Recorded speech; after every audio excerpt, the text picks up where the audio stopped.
Sunday Superversive live stream. I am your host, Benjamin Wheeler, and I'm here with my co-host, Anthony Marquetta. Anthony, how are you doing today? Been worse? Oh, yeah. Uh, we're joined today by good friend of the show, good personal friend, Mr. John C. Wright, the living grandmaster of science fiction. Um, his brutal tyranny of the title has brooked no challengers in the arena, which we must congratulate you, sir.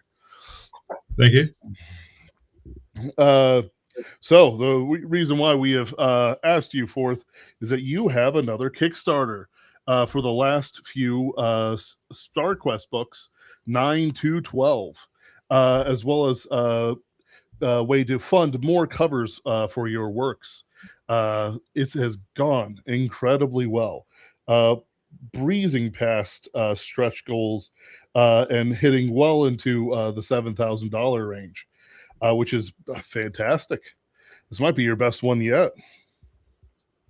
Yes, indeed. Well, you've found out how well I'm doing on the Kickstarter, and so thank you. It's been a nice conversation. Very good, but I'm afraid you must check the locks on your door. They're on a timer. At least an hour, sir. At least an hour. Very good. Or the hounds will not be in their kennels. Um,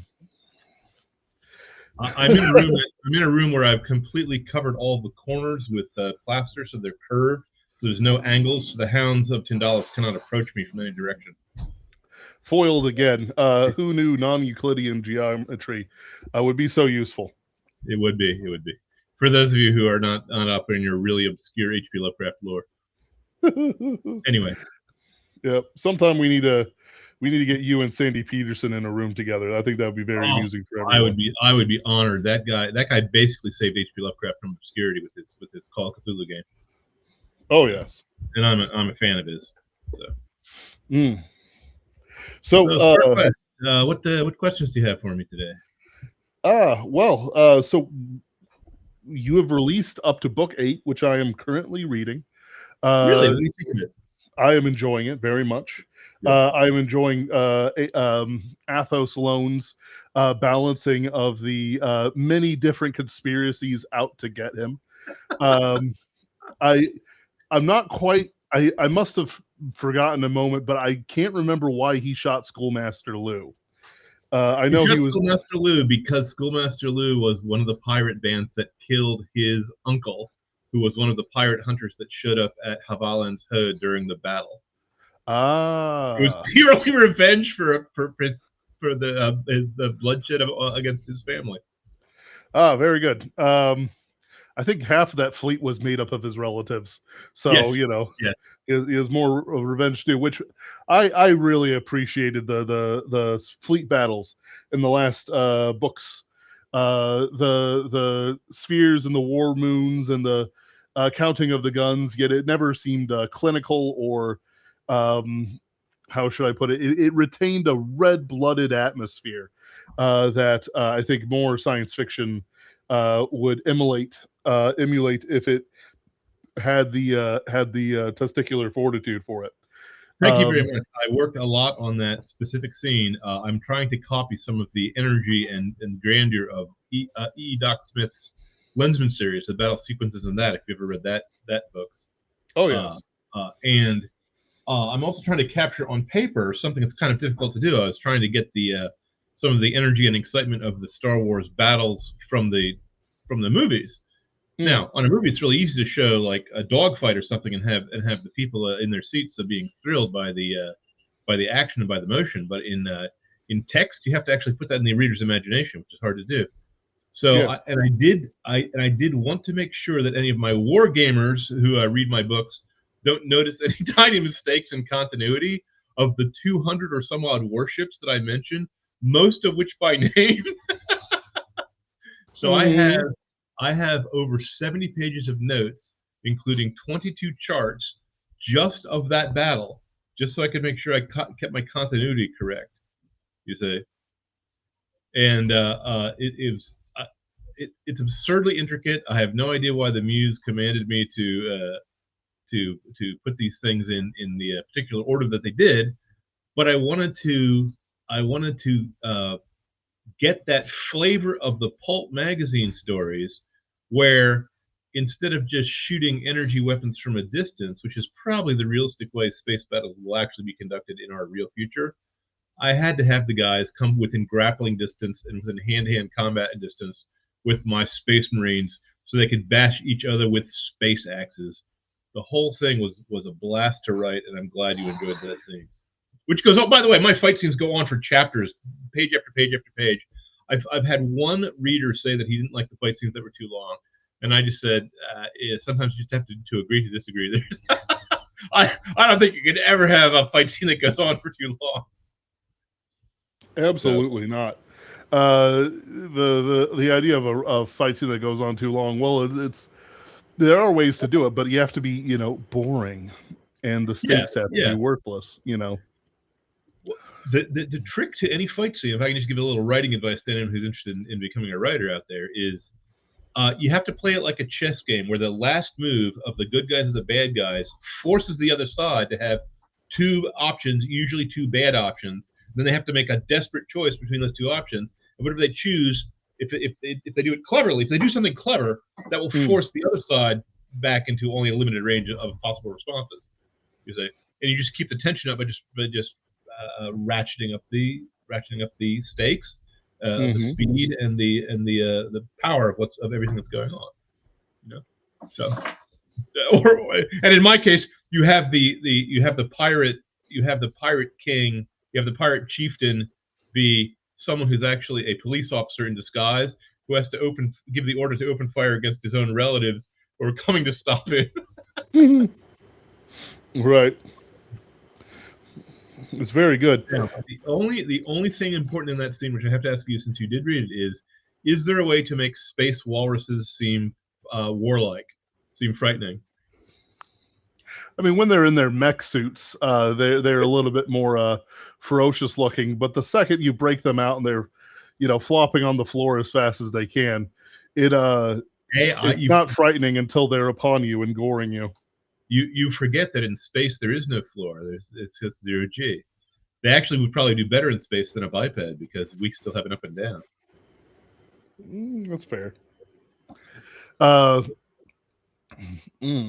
Yeah.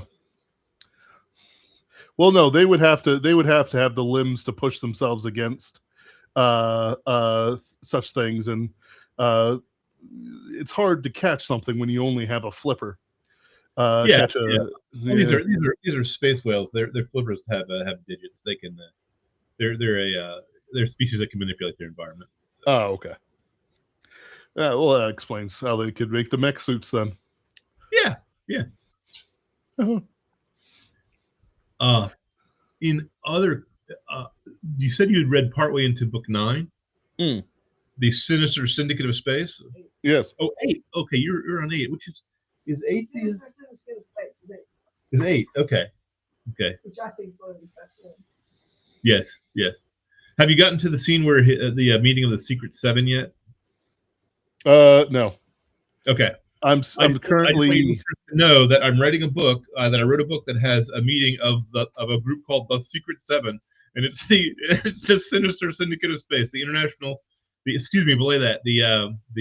Interstellar Crime Syndicate are the bad guys in this book. So very nice. An Anarchist Council. No, the Anarchist Council is from my other book. The Anarchist Council are the bad guys in the Moth and Cobweb series. These are criminals. These are not anarchists. Big difference. I don't know. To me, every anarchist is a criminal who seeks to justify his crime by fighting against the power. But you don't believe that they are motivated by idealism. I think anarchists are worse than criminals. At least criminals, you understand, they're trying to rob people to get money. It's an understandable motivation. Anarchists are just against law and order, and they serve the great anarchist Satan, who dwells in hell. So, it's how do I want to put it? You think they're bogus? You think they don't really mean what they're saying? Which I I understand that position. It seems reasonable to me. But throwing a bomb at a king doesn't get you much moolah. Yeah, I think it's the difference between lawful evil and anarchist evil. You know. It's true, and yeah, throwing a bomb at a king is different than trying to rob a bank to fight the bourgeoisie rulers or whatever. And of course, there's an overlap. I mean, of course, there's people who do one thing or another. Yep. Right. It's interesting because apart from ourselves, there's almost no actual anarchists running around in literature. Even for some of the more communist types like China, Mielville, I can't really recall if he has any anarchists or not. You mean actual anarchists in anarchist characters who are old-fashioned G.K. Chesterton type Man Who Was Thursday anarchists? Those kind of guys? Yeah, or some lighter variety. It's not that popular anymore. Usually people who feel the anarchists of the last century kind of morphed into the communists or the woke of the current century. They're against the system, but they haven't dedicated themselves to the proposition that men can live without laws because they can just be good. The basic anarchist theory, as far as I understand it, is that there's no such thing as original sin. Men by nature are kind and good, and only laws make them bad. So if you erase all the laws, men will naturally be kind and good. Now, if there's a more naive philosophy imaginable to the human race or any other race, it's beyond my imagination to envision it. So the anarchists in my other book, in my Moth and Cowboy book, that's a fantasy, not a science fiction. The anarchists in those consist of werewolves and mummies and ghosts and cyborgs and other creatures that prey on mankind. And they want men to live without laws because they want to they want mankind to disarm so they can attack them more easily. That's what's up with them. But that's an entirely different book, not the one we were talking about today. No, the Secret Seven is a group of criminals combined of 7 criminal conspiracies combined into a great criminal conspiracy. It's the pirates together with the slavers, together with the drug runners, together with the gun runners, together with the assassination bureau, together with the chiefs of political corruption and the crooked cops who are themselves, unbeknownst to themselves, have been infiltrated by an even deeper conspiracy of the allegedly destroyed galactic empire, but which still exists at the edge of the galaxy and is even now rebuilding its warships and regathering its power for a second attempt against the Commonwealth of the Andromeda Galaxy. Yeah, it was good. Have you gotten to the part where the mysterious spy master Night Shadow makes contact with Athos Sloan, 8th agent of Star Patrol, to help infiltrate the Secret Seven Council? No, so they're currently at spoiler warning. He gets help from another source. Yeah. Right now he is they're negotiating the return and surrender of different ships who were captured. Damning some to the gibbet, and others get to go free. I don't mean to disappoint you, but no one gets damned to the gibbet. The pirates and the patrolmen just exchange their hostages, just exchange their captured people back to each other. Oh, I thought the guy who had 7 spirits got hung. He did. Yeah, he wasn't. I think he did. I don't remember what happened to him. Well, he wasn't traded for because he, as he has a bifurcated mind, so too was his ship bifurcated between different factions. Yeah, that guy. Yeah, that guy. By the way, I borrowed him without permission from a Jack Vance, the writer who wrote the Demon Princess stories. That's Howard Aaron Treesong. I just called him by a different name. Very cool. So. Let's see. Yeah, it's fun.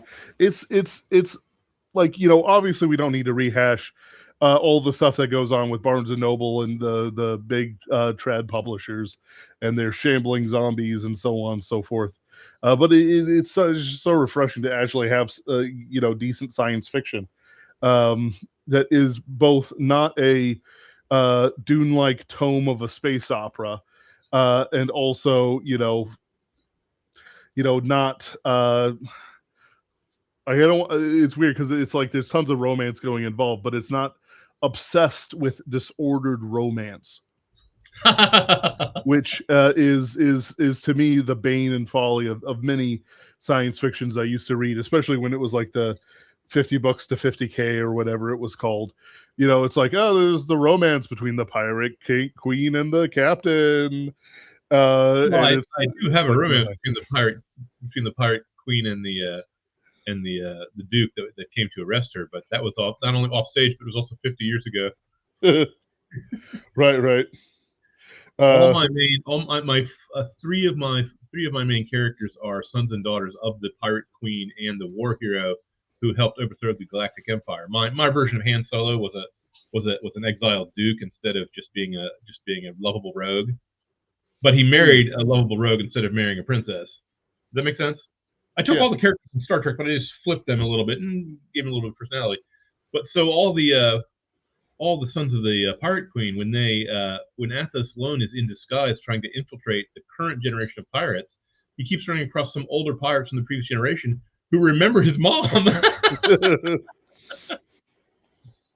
So, but yes, I have no patience for disordered romance. I actually kind of believe in, I don't know, biology and logic when it comes to these things. Not to mention biblical injunctions.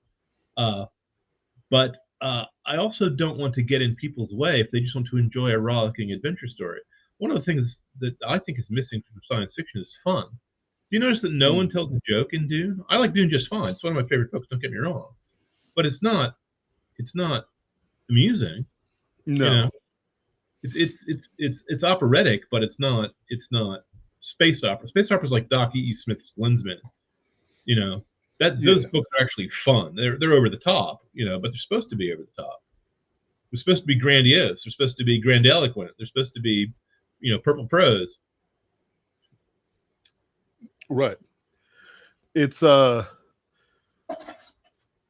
it's like the with Dune for a second, at most I remember witty repartee, and irony involved in different characters, and the Duke is often quite Duke Harkonnen is often Baron Harkonnen, excuse me, is often quite jolly in all the worst ways, but it's an actual joke, not amusement. In the books. He's not. Everything is completely grim and deadly serious in those books at all times. I think there's one joke in the first movie that was made in the 80s where the Emperor says, "Bring in that floating fat man, the Baron," and that got a laugh from the audience. That's about it. I haven't seen the most recent movie. It seemed too dour to me. Or excuse me, I haven't seen the second one. I saw the first of three, and it was just too grim for my taste. Yeah, I mean, I haven't seen either myself. I don't mind. It's still one of my favorite books. I don't mind a serious tone. But I also like adventure. I also like space opera. I also like larger than life. I also like over the top. I also like, a war moon, a giant moon with a skull and crossbones painted on it. That when the pirates come to invade your planet, and tear up all your cities with tractor beams into orbit so they can loot them. Which is great. It's fantastic. It reminds me of the Cities in Space a bit, actually.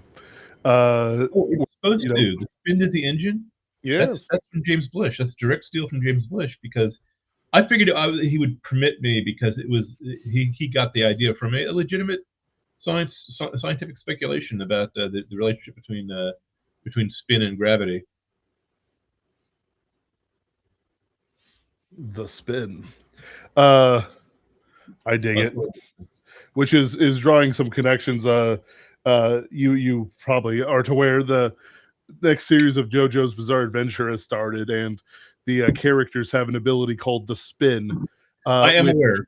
My son has informed me of all about the spin. He used it in his role-playing game. It was a D&D game. Very good. So you see the connections I'm drawing in my own mind, which I do not. My lens doesn't reach across through electronic instruments. that's fair. I'll directly say that maybe Iraqi is also influenced by James Bush's Cities in Space. Oh, that never occurred to me. That could be. I myself kind of like the early JoJo's better than the later JoJo's because I think the using breathing control to fight the vampires is a great idea, especially if you get pushed into the water and you can't breathe, which they did in one episode. I thought it was a clever limitation and cleverly used.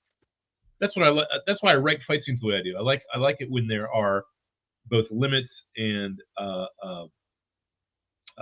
drawbacks to certain powers and abilities, but also ways you can get around them and ways you can use them.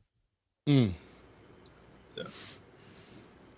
It's one of the things I'm looking forward to as the story goes on. How the mask and other things that the characters are using will draw them back because already characters like Napoleon Lone is experiencing the bifurcation of his desires.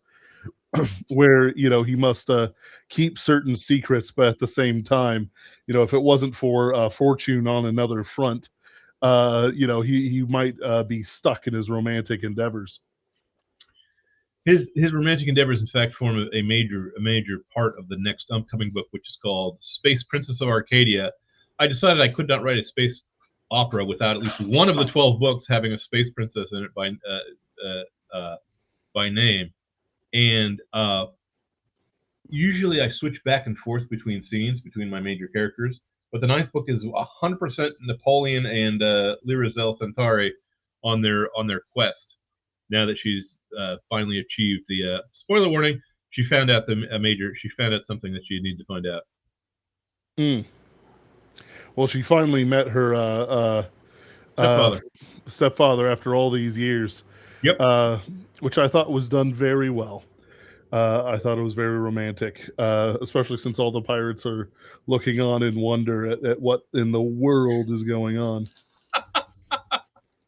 I rewrote that scene specifically at my wife's suggestion when she said, "Why wouldn't she just leap over the table and just go get the guy with the moment she saw?"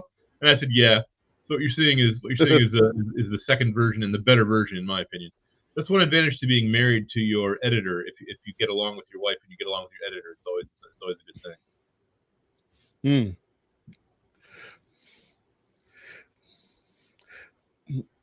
And do you like Jets? Because when I read him aloud to my family, I always use an outrageous, thick Irish accent for all of his robot talking. I figure there should be more Irish robots in the universe. Oh, he's pretty good. Looking forward to seeing more from him as the story goes on. Just looking at the comments here. Carl Phillips Gabler says, having several layers of conspiracy does help you stretch out the series to several books.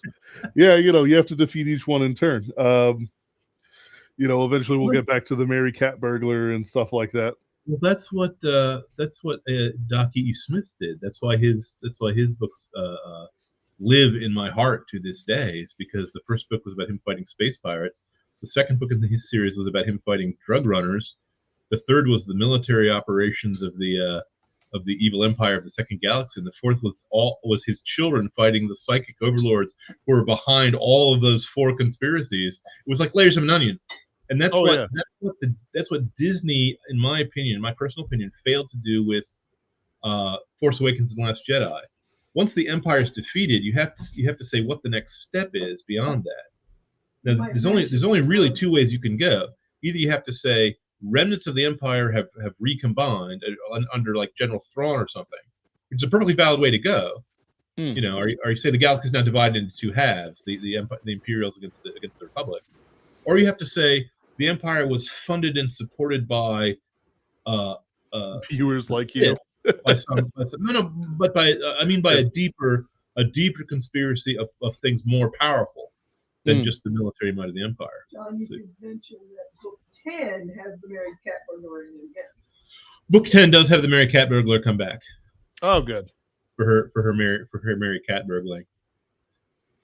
Good. And she does sometimes stop and wonder why her brothers have such an easy life compared to her, because she leads a double life, hiding her secret identity. As Athos is I'm just thinking, like, his maids are scheming against him, his pirate captains are scheming against him, his trashmen are scheming against him, the guys running this planetary reactor are scheming against him. And there is another conspiracy roaming around, of all the other conspiracies combined, Well, he's I think he's going to arrest the vigilante guy at some point, because vigilantes are illegal. So I don't know for sure, but I'm sure. Anyway, let me just mention the Kickstarter is funding. Covers are actually one of my more expensive items, and I need to pay for my covers for book 10, 11, and 12. No, the But covers are all also, done but for also StarQuest. for, but also for additional covers for additional books that I want to reissue. It's copy editing for books 9 through 12 and covers for other books. Belay that. It's copy editing. I need the funding for. Those covers are already paid for. Space opera, less air film. One of the things I'm happy for is that one of my stretch goals is going to allow me to send out the short story that I wrote for Carl Philip Gabler called Mind Quest of Irilek. And he asked for a story set in the past, toward the beginning of the Unholy Wars, which were the wars that, in my background, led to the Empire. One thing I didn't like about the Star Wars movies, though the EU, the expanded universe, obviously has this in, is there's no sense of history. You see, it's almost too archetypical. Now, don't get me wrong, I like archetypical. I think it's actually a good thing for the genre. But my brain doesn't work that way. I like the thing I liked about Dune and about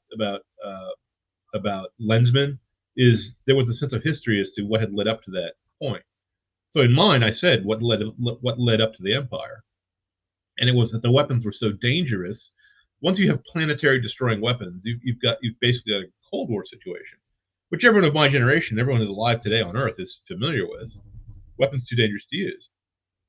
But the thing that's funny is, in my opinion, you either are going to end up with an apocalypse, or you're going to end up where both good guys and bad guys have to agree to rules of engagement, have to agree to rules of chivalry, you see? So I said, I'm going to write a space opera where even the bad guys have some sense of honor, some sense of the rules of war, where there's certain things they're not willing to do, certain weapons they're not willing to use. Now, because I'm a space opera guy, I wanted to have sword fights on spaceships. which make no sense at all unless you can parry blaster bolts with your magic sword, in which case maybe you could use a sword as a weapon. But otherwise, you have to have some reason, even if it's only a sociological reason for it. And the sociological reason is that handguns are too dangerous to use on ship. It's like trying to fight a gunfight in a submarine. So you would have spaceborne weapons and you'd have land weapons. You'd have space guns and land guns. You'd have low power guns for use aboard ships, so you don't want to damage the machinery that your life depends on, as well as the enemy, as well as whoever you're fighting. And then once you're on land, you can go all out. You can turn your blaster up to full power and just blaze away. So that's why, just by the way, in the scene you read, the pirates and the pirate hunters agree to a battlefield, a battle volume. They have to, because otherwise space is too big. You can't find each other. There's no terrain in space. There's no Thermopylae where you can set a group of men between in a mountain pass or between a river ford to block the enemy, because in space everyone can. Here's the rule for space combat: the enemy can always go around you. Right. So you have to agree. You basically have to agree to fight a duel, and that's why even the bad guys are willing to exchange prisoners, even though they're wanted criminals. So, because I live in a society that has no sense of honor whatsoever, and I thought I should write something, glamorizing this to remind readers of what it would be like if even bad guys could be at least relied upon to keep their word. So. Right. Except for the newspaper. I don't know if you've noticed that one of my favorite characters is a guy named Mirko Rakiovic, who has a nose for news. He works with Scrutiny Newsfeed, and his headlines are always top notch. I used to be a newspaper man, so I know what it's like. Yep. He's great. Mirko knows, and then you're talking to a random person and they're just spouting what he said. It's like, no, he's clearly the worst form of podcaster. Now, but of course, since it's me, he actually works for the syndicate. Right, of course. I mean, in real life, there may be newsmen in our real world who aren't part of a cosmic conspiracy that's secretly working for a communist conspiracy, that's secretly working for the Illuminati, that's secretly working for the Church of Evil, that's secretly working for the devil in hell. But I haven't met them. It's true. It all the time. They spout all kinds of nonsense. That's the problem with fiction, is I can't make it as outrageous as reality is. Right. We have some more comments. No, Murdath. I didn't make anything up for Murdath to be living a double life in. I'm sorry about that. I don't think she could handle it. I think it would drive her batty. She's calmer than she looks. She's very serious person. And you need at least a little bit of whimsy to have a double life. So she must have some secret magical power, because she's in my book, she's the world's best negotiator. She stopped a war and got at least 5 alien races to join up with the Commonwealth when they were saying, "Hey, we like the Empire. We don't know who you guys are." Yeah. That's one of the things they throw in. When the New Republic takes over, not everyone supports them. They've never tried this form of government before. Yeah. I think she just looked at them seriously and it's like, sign up. No, you're going to sign up. I don't think so. And it's like, what will it take? It's like just bothering them until they agree to get rid of her. I know that would work on me. It's like, no, okay, fine. Doesn't change what I'm paying my taxes to anyway. I believe Elon Musk is coming out with Cat Girls sometime next year. And when he asked his many followers on Twitter, on the social media formerly known as Twitter, the poll read, "Do you support Cat Girls?" And the 2 possible answers were yes and heck yes. So she's not a cat girl; she's a winged girl, so it's slightly different. Yes. But her brothers are cat men or something. They have glowing yellow eyes. Who knows what it means? Yeah, the blood outs. Let's see. We have a question from Eldritch Fan. When you're stuck and can't come up with an ending, do you just force yourself to write and hope you crunch your muse, or in the crunch?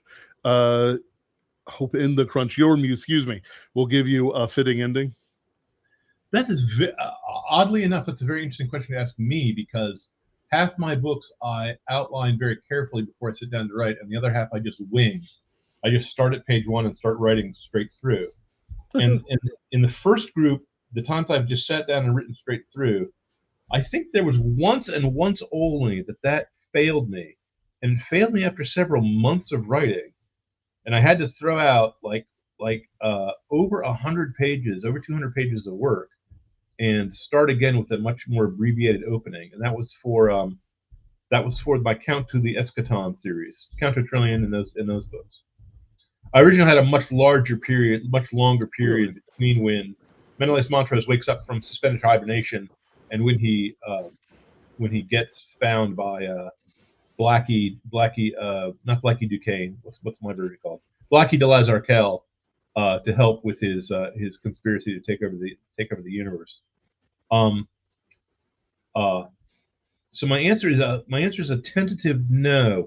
Usually I have the ending in mind, the same way a man on a hill looking through a river valley can see through the fog where some of the landmarks is that he wants to hit, and he can also see the mountain peak at the end that is his destination. So I have the destination in mind, and I have major plot points I want to hit as I go forward, but the actual paths where I'm going to put my foot step by step, that usually is not planned out. I make one exception, though. I wrote a book called Superluminary, where there were so many plot reversals and plot points. That was written as a serial. That was written where every chapter is supposed to end in a cliffhanger. And it was very difficult to keep the tension as high as I kept it. And it was a conspiracy story about a certain royal family on Earth they alone have alien technology that they use to conquer the rest of the Earth. and now they're in a conspiracy against each other. And each of the sons of the insane emperor who was missing was given a different alien technology from a different alien species. Okay, and it's basically they have a magic power that I just pretend is technology. And so I had to keep track of who could do what and to whom, and who was secretly allied with whom. And the alliances were secret, and who was actually the traitor, and who was actually, and where the Mad Emperor was actually hidden, and so on. That one I planned out step by step in a hyperlinked outline where each turn, each step of my plot, I could click my little cursor and go back to the previous setup to which this plot point was a follow through, where the revelation or the plot twist was to which the thing was revealed, and where the previous clue was to set up this plot twist so a clever reader could see it coming. You see? So I had that whole thing planned out entirely. On the other hand, I wrote a book called Lost on the Last Continent, where my character unexpectedly leapt off a cliff thinking that he would either be killed or that he would be rescued by the mysterious hidden power that was helping him. And the mysterious hidden power had to come on stage at that moment, because otherwise the character would have died. You see, he was forcing the hidden powers helping him to reveal themselves. And everything after that was up in the air, and I had to rehash the entire ending. And it was I intended that to be a trilogy, and it actually turned out to be 4 books. So it actually added a 20% addition to my plot. Mostly fight scenes between, I hate to say it, sky pirates and evil monster men from the far future, space aliens. It was a fight between UFOs and sky pirates. But the answer to the question is yes, maybe, sometimes not. It depends. I hope that was a clear answer. It was. I got it. Let's see here. You could also present the New Republic as weak and/or corrupted. That I'll say that Star Wars did that pretty well. The corrupt New Republic. It's like half of them were from the Imperial Senate anyway. Yeah. So, well, I copied that into my book. When a civil war is over, if you publish an amnesty, then the noble families that were helping the empire, they're your friends now, and all is forgiven, right? Well, the only thing I did is I just assumed that Emperor Palpatine had the same ability that Obi-Wan Kenobi did, and if you kill his body, he still can appear as a ghost to his followers and possess the living and reorganize things. You know. Right. I set my story in a background very similar to theirs, deliberately so. So the point of my story is to try to show people what Star Wars could have been like had it been done by a space opera writer, by a guy who actually knew what he was doing, and was not preoccupied with making a political message. My political message is, blast the planet.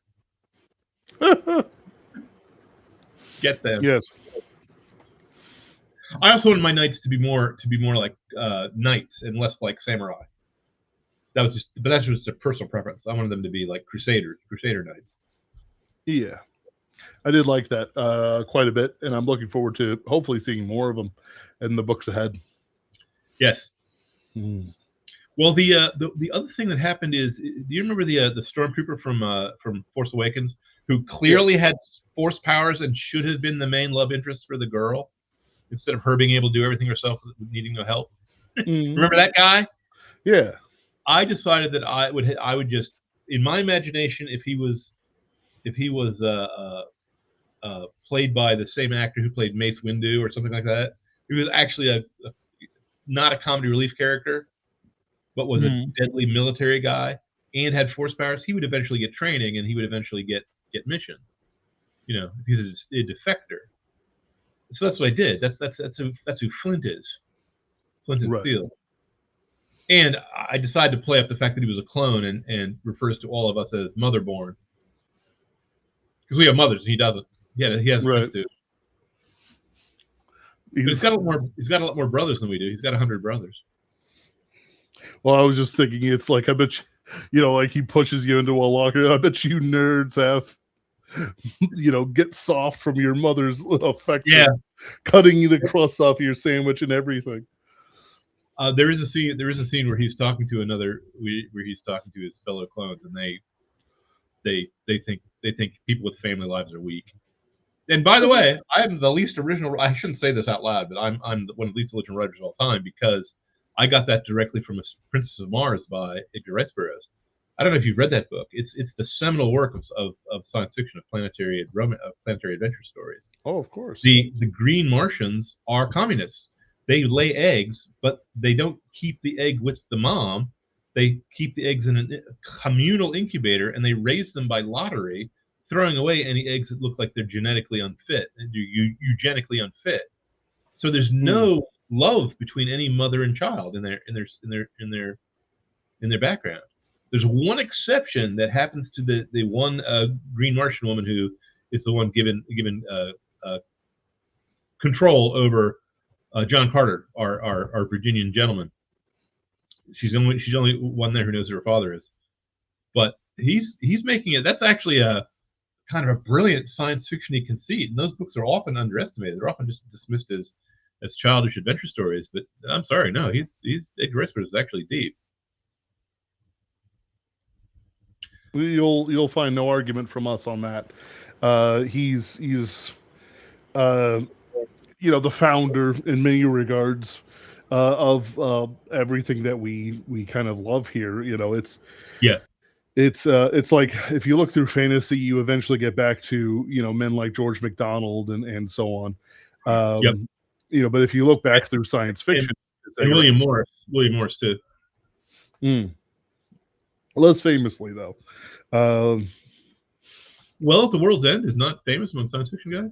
Excuse me, belay that. When I was young, there were so few fantasy stories in the pre-Tolkien days that what few there were everyone had read. I have not read Well at the World's End, though I really should actually.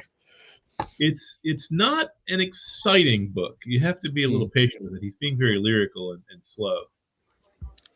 George MacDonald was a little deeper, and he was actually dealing with some deeper issues, if you know what I'm saying. He was using fantasy to make a point about the supernatural world. And C.S. Lewis refers to that guy as his master. It's the guy who taught him how to write fantasy.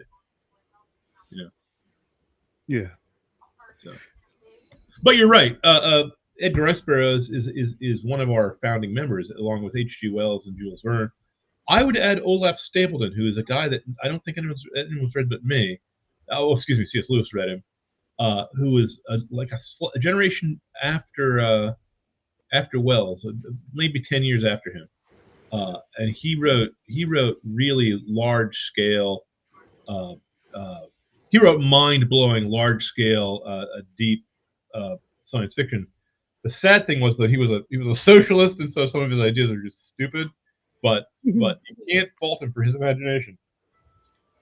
I do appreciate you. I appreciate you not saying Mary Shelley, because that is a major pet peeve of mine. I like Frankenstein. I think it is a good book. It's certainly a very influential book.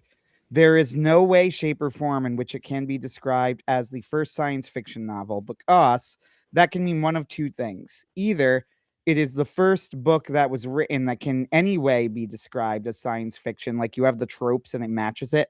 But that's not true. There are earlier examples. I'm pretty sure there's like a moon story from, you know, an Earth to the Moon story from hundreds and hundreds of years before. And the other thing you could mean, this is what people mean when they talk about, like, you know, Poe or Conan Doyle being the father of the detective story, is that it was the trope codifier, that people started writing like that because they were emulating it, which is also not true. That's not what happened with Frankenstein at all. So in no way could it be called the first science fiction story. And it did not influence science fiction, the field. It was not the first to do science fiction-ish things. It was gothic horror. Well, here's where you and I are going to slightly disagree. I agree with gothic horror, but I think it was scientific gothic horror. It certainly was. Science. and it was very girly. My son was Yes. reading it for school, and so I read it, and I did not realize, because you can't tell from the movies, but in the book, Frankenstein is studying Paracelsus. He's an alchemist. You see. Now he comes up Yes. with some unmentioned modern scientific way of doing his mojo, but it's clearly he's one of those guys dabbling in secrets men was not meant to know. He's supposed to have the mood and the flavor of an alchemist, of a magician who's meddling with things that are beyond his ken. That's the whole mood and flavor of it. And because it was written by a teenage girl, it's very, very emotional. He's very, very sad. He's very broken up for all the horrible things that's happened to him. And the monster, when the monster talks, which he does in the book and he does in the movies, the monster is also very sad and very filled with angst and so on and so forth. So now, You're fairness, certainly correct. I think there is an argument to be made to identify that as one of the seminal books of science fiction. But the argument's going to turn on how you define the genre or what your definition is. I wouldn't say there's no argument for it, but I would say you're going to have to kind of sculpt your definition of science fiction sort of to include that. I mean, it kind of depends on is H.P. Lovecraft science fiction or not. I would say, well, kind of. I mean, his monsters do come from outer space. You have to have an understanding of non-Euclidean geometry, or at least the scientific worldview, to understand H.P. Lovecraft's fiction. And I don't think you could have told the Frankenstein story unchanged to someone who lived before the scientific revolution, because they wouldn't understand what the horror of using science to overstep your bounds. I don't think they would have understood what the point was in that case. So, now, whether it's a good argument or bad, that's a different thing. But I do think there is an argument to be made. Yeah, certainly to say that there's no argument. Obviously, I'm being rhetorical. I need to be, because clearly there have been arguments made, right? So I don't. If I literally mean there is no argument, that would. But you voraciously oppose those arguments, and you'll die on that hill. Okay, I oppose the arguments. My problem with it is that it's like the field of science fiction that later evolved did not evolve from Mary Shelley. Now, again, this is not an insult to Frankenstein. It's a very girly book. That's a good question. Do you think it evolved mostly from Hugo Gernsback? I would mostly. He's the guy in America who coined the term. H.G. Wells at the time was not called a science fiction writer. The word hadn't been invented yet, and his books were treated like mainstream books by the newspapers, by everyone who reviewed it. You see what I'm saying? Generally, I would point to Verne as the guy who was really the most, him and Edgar Rice Burroughs, like those two. I would tend to agree. Now, the thing about Verne is, I've heard the argument that Verne was actually a techno thriller writer. He took inventions that were within understandable imagination, that were expected to be invented within the near future, and set adventure stories around them. But he also just wrote straight adventure stories, like Against All Flags, for example. You see? But I do have to agree with you. The best Verne novel is around the science fiction invention was always the central MacGuffin, right? Yes, the best Verne novel is Around the World in 80 Days, which is a pure adventure story.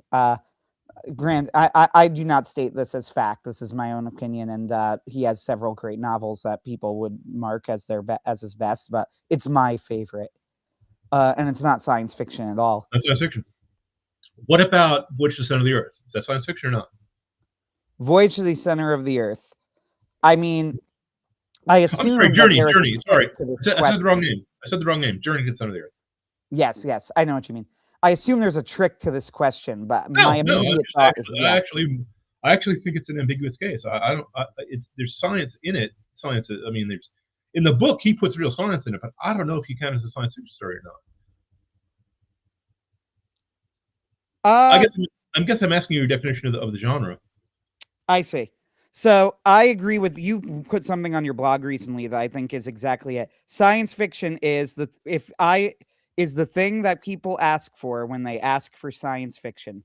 So if I were to go into a bookstore and I were to go up to the bookseller and I would say, I want a science fiction book, would I be annoyed or disappointed if you showed me Journey to the Center of the Earth? I would argue no. Therefore, I would consider it science fiction. Excellent. You and I are in agreement. Now, my definition sounds a little circular, but it's not as circular as all that. I say that science. My definition is that science fiction is the mythology of a scientific age.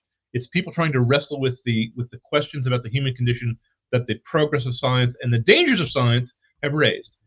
I would myself would prefer to put uh, if I had to shelve Frankenstein in the bookstore, I think I would put it in the science fiction section, not in the horror section. Uh, but it doesn't really investigate. It's not hard SF by any stretch of the imagination. It's not like a John W. Campbell Jr. story. My theory is that genres have a family resemblance to each other. I can kind of tell that if I want to read a book that's like Tolkien but not Tolkien, that's high fantasy. If I want to read a book that's like Conan but it's not Conan, then that's sword and sorcery. If I want to read a book that's like Doc Smith, but it's not Doc Smith, that's space opera. If I want to read a book that's like Forever War or Starship Troopers, that's military SF. That's mil SF. You see what I'm saying? You see where I'm going with this? I don't think the definitions can be made clear, but I do think I agree. that people clump things together in their minds because there's something that they know is a common property. And sometimes you can put the common property in words, and sometimes you can't. I for example, would list a book that no one's ever read, Voyage to Arcturus, that C.S. Lewis and I have read it, as science fiction. I've also read it. It's really meant to be mystical. Say again? I also will put my name forward on this one, mostly because if you recall, I typeset your essays on it. I to my shame, I had forgotten that you were the guy who did the typesetting for those essays. Yes. Yep. Did I get you to read it? Yeah, I mean, don't get me wrong. I was like, I read it and it was like, this is kind of stupid. I'm like, he's just beating these philosophies to death. Does that mean I can also beat philosophers to death? And then I proceeded. If you read it as a child when you're not familiar with the philosophers that he's reading, and you haven't never come across someone who has additional colors that or things like that, you'll be as impressed as I was as a child. But once since you read the essay, once I became a grown up and I looked back, I said, wait a minute, this is just Gnosticism again. This is just the same old again. Yes. And it's science fiction in that he puts his mystical otherworld on another planet rather than in fairyland. But it's I don't know if you consider it science fiction or not. That's one where I'd say it's a borderline issue. See, I would just say that it's a work of philosophy. Metaphysical fiction. There's not that many of those. There's really not that many of those. I think one of the who's the third inkling that everyone forgets that's not Charles Williams. Charles Williams wrote metaphysical thrillers. Yeah. I did one Charles Williams style book once. It was called Iron Chamber of Memory, where there's a house that if you go into, there's one certain room where if you go into that room, you'll remember everything that you forget every time you go out of the room. And the main character, when he steps in the room, realizes he's in love with his best friend's fiance. So he's kind of at a loss. I liked it. It's my personal favorite, next to Superluminary. I have to be honest. I took the idea unchanged from a book called The Haunted Woman, which was by David Lindsay, the same guy who wrote Voyage to Arcturus. The book where you get to kill philosophers. I will tell a small story regarding one of your stories, one that I would actually consider metaphysical fiction, though. I think J.R.R. Tolkien, according to On Fairy Stories, might disagree with me and would call it something like a beast fable, but Parliament of Beasts and Birds. So I've mentioned before that I tried to do it with a class, and I forgot that in like the very, very first, on the first page, in one of the first paragraphs, there is a mention of venereal disease. And I was reading it with sixth graders, and this is my own fault. I have no disagreement with the parents who objected, no disagreement with anyone. The principal like sat down with me and was basically like, so what have we learned today? And I was like, I know. Because I had read the story, Parliament of Beasts and Birds, and I wanted to read it with my students. And I was like, this is a story about animals after like creation. Like there is nothing remotely inappropriate in this story. Like I don't need to reread it. I read it already, right? So I did not reread it, forgot about that word. Then I got like 10 emails overnight of like, why are my children reading this? One of them, by the way, was very angry that I would subject their children to such filth.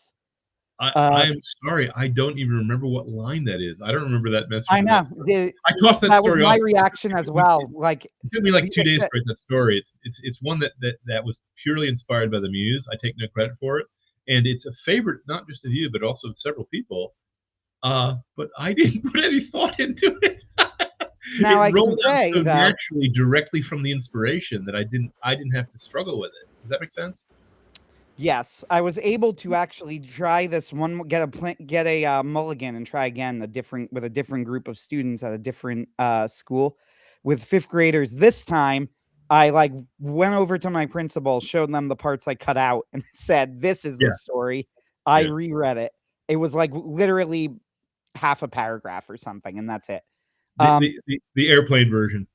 Yes. I should ask you for that so that I can have an airplane version for myself too. I just called it the student version. It's literally like when I tell you, you would probably not even notice there was a difference. Like, it is a description in the very beginning of the story when you're describing the last city of man and all the decadence in it.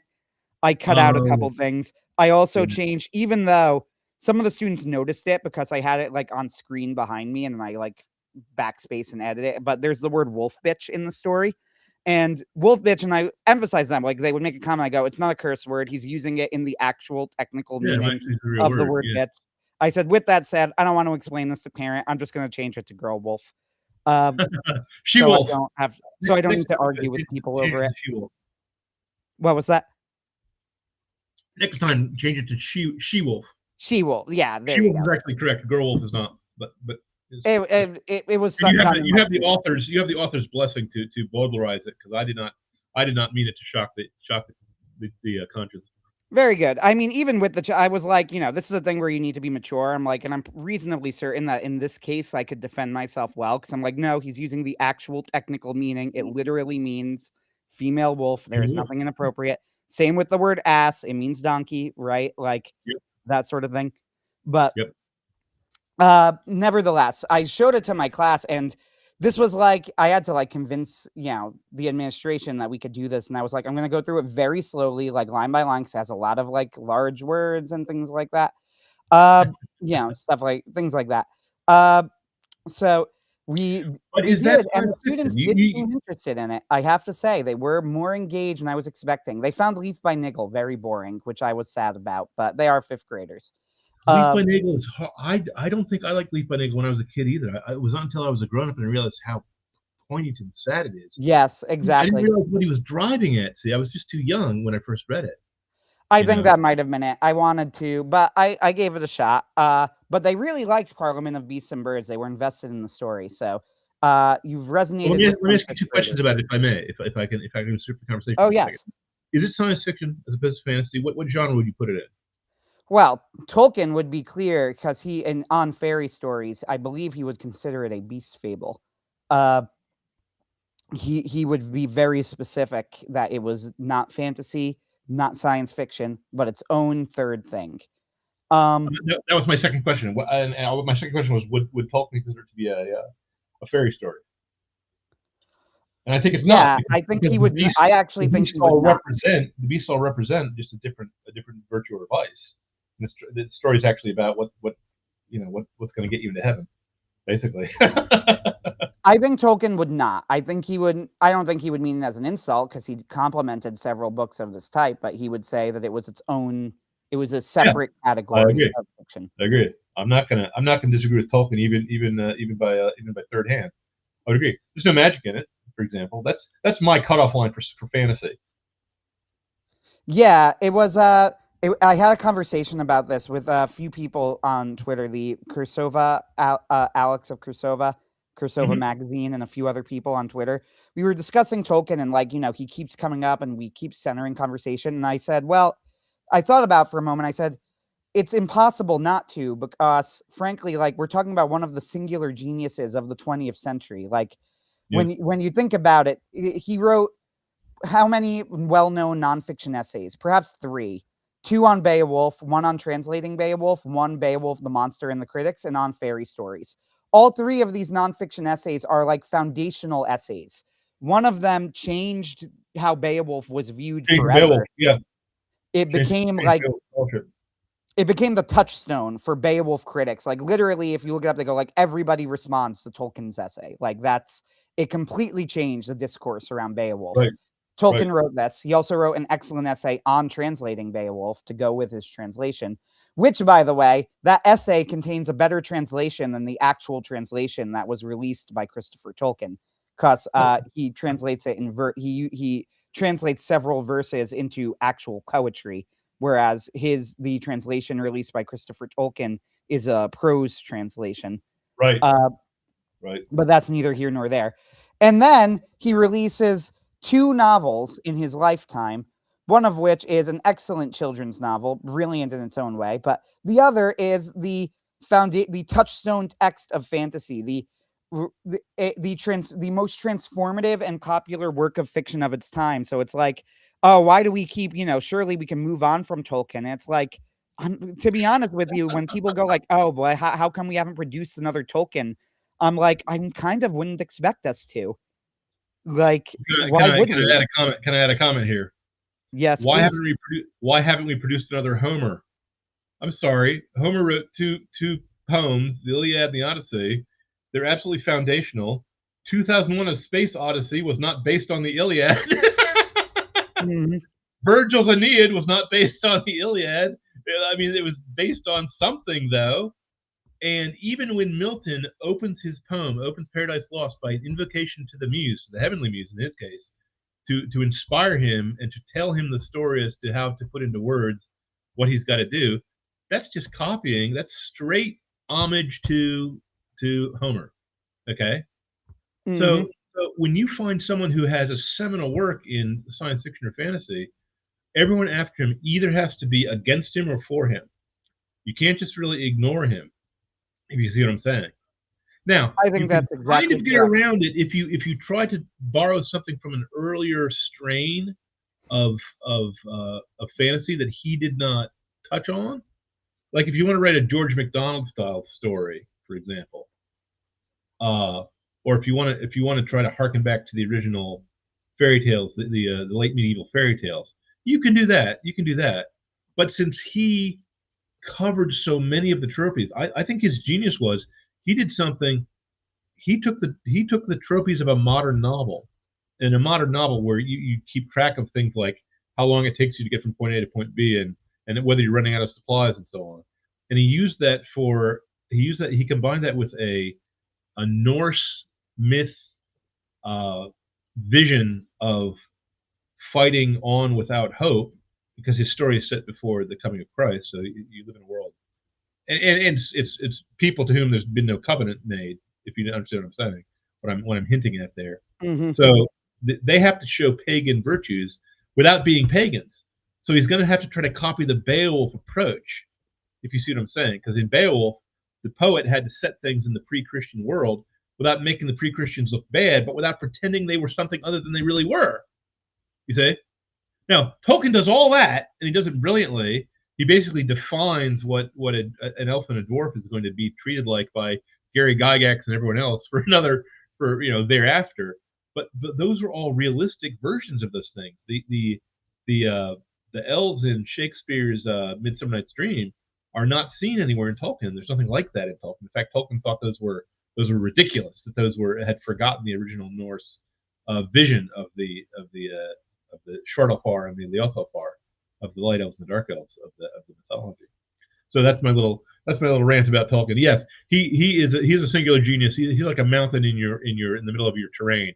You can go around it, or you can try to climb it, or you can be against it. You can try to be anti-Tolkien, like George R. R. Martin did. George R. R. Martin did a fine attempt at opposing Tolkien, to write a very un-Tolkien-like. He took War of the Roses and put it in a fantasy universe. Made everyone kind of unpleasant, but even the unpleasant guys have some good points. I mean, I feel sorry for the dwarf, but he can't finish his book. I think Martin can't finish his book because of the structural impossibility of having an epic fantasy that has a nihilistic ending. I don't think it can be done. I think Martin, this is just my personal theory, I haven't talked to him. I think he saw the reaction to the TV show, which had kind of made up their own ending, or consulted with him and put on the ending he had planned, and he saw the planned ending would be too unpopular. I think he just lost heart. I think that is a very reasonable theory, but it's hard to say. I have become more fond of the theory, and of course, we won't know this for some time yet, but I've become fond of the theory that it has, in fact, been written and he just doesn't want to release it. Uh, but who even knows? Now, with yeah, with I will Tolkien, say this on that topic. Larry Correa, when he got to the 6th book of his Forgotten Warrior sextilogy, septilogy, did say, "See, George, it's not that hard." He began and finished those 6 books. It took him 10 years of writing, and he did that between George R. R. Martin's last book and his, as of yet, not completed final book or final 2 books. So I think Larry Correa was right to needle him a little bit for his lack of workmanship, his lack of work ethic. yes, I agree with that. And I think that Tolkien himself would say that he wasn't, I don't think he would have considered even The Lord of the Rings to be, strictly speaking, a fantasy. The way that Tolkien viewed it, he was writing a new mythology for Britain. He did not think that the Arthur legends were enough. He thought that they were too influenced by the French. Uh, and as a result, there needed to be something thoroughly British for its mythology. Now, I don't know if I agree with Tolkien on this point, as somebody who has a very strong interest in the Arthur legends. Granted, there's quite a lot of French influence in the Arthur legend, but in the later layers, but yes. in the later, you read the alliterative Arthur, if you read the Mabinogion and so on and so forth, there's no French there. But the whole love affair with Lancelot, I think that's a French invention. I don't think that's. Oh, that's entirely French. Yeah, the Le Morte d'Arthur. What makes it such an interesting book is that it is Mallory's intent when he created it was not really to write a narrative per se. It was to unite all of the many, many, many different legends all together. This is why it has almost like if you've ever read it, it has like a newspaper quality to it almost. I have. And then this happened, and then this happened, and then this happened. There's no through line. Yep. Not only did I read it, but my older brother took a course in college in our theory and literature, and after he was done, he handed to me all the books that they had read. So I read the alliterative Arthur, and I read the Tennyson, and I read the various other versions of it. You know, I still think Mallory is the touchstone, but I do have to agree with Tolkien that not only was Tolkien was not only a proud Englishman, but he was specifically a proud guy of the Midlands of Wessex, and he wanted a Wessex style story. Yes, that harkened back to some. That's why you've got some of those Beowulfian and Norse elements in his tales, because those elves and dwarves, those are Norse characters. There's nothing like that in Roman mythology. Incidentally, I find the Le Morte reminds me there's various things like this. I find it very funny.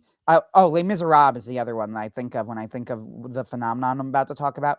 There are certain things in the Le Morte d'Arthur that I think are brilliant and are genius. And it's really weird because it's like I have to give Mallory credit for including it, but it doesn't seem like he knows the power of what he did. Like, what's the most fascinating part of the Le Morte to me? Well, it's the ending. I think the ending is incredibly moving. But it is incredibly brief, especially in comparison to the rest of the book. Literally, you could read it in like 5 minutes, the entire. And yeah, it's like, wait, like, hold on. This is all fascinating. And it's like he spends no time on it. Victor Hugo has the same sort of problem. Like, it's very clear if you read Les Miserables that he considered Cosette to be the most interesting character. Cosette is a bore. I mean, I hate to be rude. I'm sure that there's going to be a hardcore fan like you just don't understand. Don't you feel sorry for her? She's so tired and hungry and cold. Yes, but Eponine is the really interesting character, and it's like, okay, so on one hand, I have to give Victor Hugo, and by the way, the book version of Eponine is far more, in my opinion, fascinating than the musical version, who is functional, but the book version, I think, has a much more compelling inner conflict. But anyway, Eponine, like, it's weird because I have to give Victor Hugo credit for the creation of Eponine, and yet he spends so comparatively little time with her. It seems like he doesn't even realize that he created something so interesting. Like, he thinks that Cosette is the really interesting one. I'm like, wait, no, go back to Eponine. I want to read more about her. Because Eponine, the original, like, she's so upset that Marius rejected her. She turns Marius in. Like, she says, I'm going to go trade her. I want him dead. And then she has a change of heart at the last second and throws herself in front of the bullet. I think that's a fascinating character. I think that's incredibly tragic. Very romantic. I think that, right. I think that the musical actually lost quite a bit in losing that character arc. I wish that they had kept it. They just made her, some sort of doomed, tragic lover who was never going to end up with her, which that is the Eponine from the original, but the inner conflict is so much stronger in the original. You pity her so much, and yet she's going to do this awful thing, but she can't bring herself to do it because in the end, she really does love Marius. And then it's like, we spend this incredibly short time with this absolutely fascinatingly tragic character of Eponine, and he goes, but Cosette. And well, I hate to say it, but I feel the same way about the fox in Tolkien's Lord of the Rings, who sniffs the hobbits sleeping under a tree and wonders why they're there, and we never find out what happens to that fox. That fox was very fascinating to me, and he never got back to him. Yes, the infamous fox, the only character in all of the Lord of the Ring, in the the Middle Earth Legendarium, who doesn't make sense. But you know that Robert E. Howard, his Conan stories also take place in an H.P. Lovecraft background, because some of his evil gods and eldritch beings also appear in the greater mythos, Cthulhu mythos, right? So they've got to be the same world. Are we agreed on that point? Well, I'll point out that in That Hideous Strength by C.S. Lewis, Merlin mentions Numenor by name, and so those two guys must be in the same universe, right? Oh yeah, it would make perfect sense because Tolkien was always clear that Middle Earth was just Earth at an earlier point in its history. Correct. Now, I suspect that we don't know where Narnia is in relation to the other parallel timelines that we have, because we didn't get any clear answer to that question from my uncle the magician. What's his name? Timothy? What's the magician's name? Andrew. Uncle Andrew. From Uncle Andrew.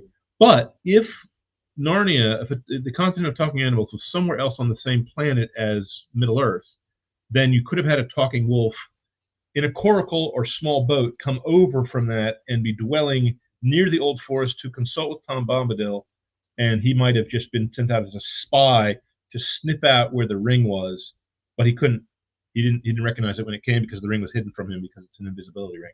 What do you think of my theory? I mean, it's more fun than the theory that Tolkien just forgot. Forgot what? That foxes used to be able to talk? That he just wasn't really thinking very hard about, like, he just thought it would be a nice moment in the story. I think your version is much more entertaining. Look, the eagles talk, don't they? Very true. Okay. Very true. Talks. What was that? I'm sorry. What's that? The thrush in The Hobbit. Yes. That tells Bard the Bowman where to shoot. Talking thrush. So my theory is that Middle Earth is our past. They're in the Third Age. We're in a later age. It's closer to the Garden of Eden, and it might have been it might have been fairly close after it had to be after the fall of the Tower of Babel, because the confusion of tongues, because Tolkien had several languages, correct? But there still could have been some talking animals left over from Eden who hadn't yet perished, because it's still early on in our history. That's my other theory. That's an interesting one, because I've seen a lot of people theorize about the Legendarium. Most people just write off the fox as a writing error if they talk about it, but the eagles... Error? It's one of my favorite passages. What's wrong with these people? Yes. I would tend to agree with you. That passage lets you know that nature is going to continue on her way without concern for the follies of men, and that there are things in the world that aren't affected, or that don't affect or are not affected by what's going on, but that there's a greater world. C.S. Lewis does a similar trick 2 times, once in his Narnia books and once in Purulendra, where the main characters see some deep underground kingdom whose peoples are completely unknown to mankind and who will never interact with us, but whom the creator made for his own purposes and set far away from us. There's whole worlds out there Gloom. that we're not meant to trifle with. You see, and it's just to show the width and the glory and the depth of creation. So I love the fox. I would tend to agree with you about it. I think there's some great memes if you've ever seen people Lewis and Tolkien's approaches to writing. There's one where Tolkien and Lewis, an actor is playing both of them, like some girl is pretending to be both of them. And he Yes. goes, "Oh, John, I just want you to know that I based a character off of you." And he goes, "Really?" And he's like, "Yes, he's clever, but he's brave and he's kind and he's a brilliant linguist." And he's like, "Oh, wow. You know, Jack, I based a character off of you as well. Who is he?" And then he goes, "He's a tree." And he's like, "He's what?" He's like, "He's a tree." And he talks very slowly and he's quite boring, but everyone likes I him. did not know And, that. and then you just see Jack, and then the guy playing literally stares at him and goes, "Oh, you nailed me right on, old chum."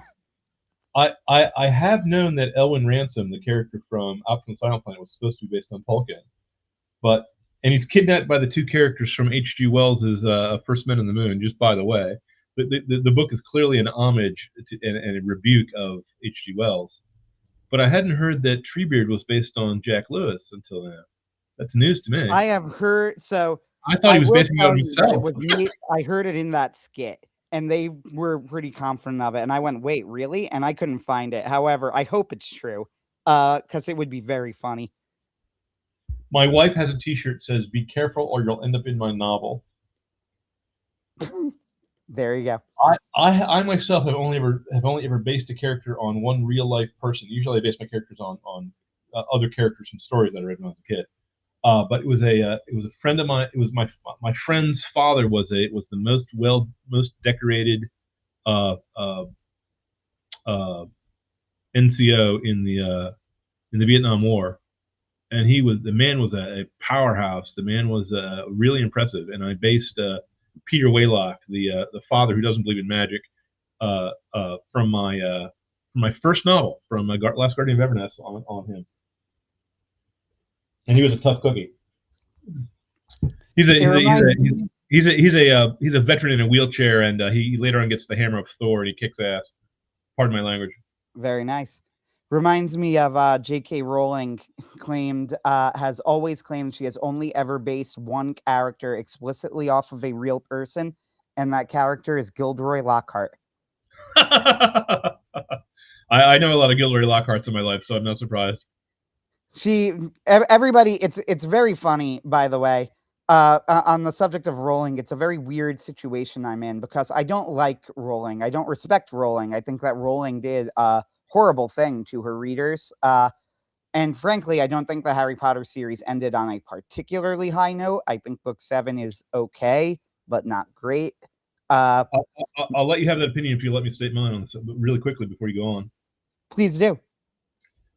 I think she was planning on writing a Christian parable, and she set up all the elements to carry through, and then at the last minute, even though she had a quote from scripture on the headstone of when Harry visits his parents' graveyard, she didn't carry through it. She came close in the scene in Charing Cross, in the vision of King's Cross, but she didn't actually do it.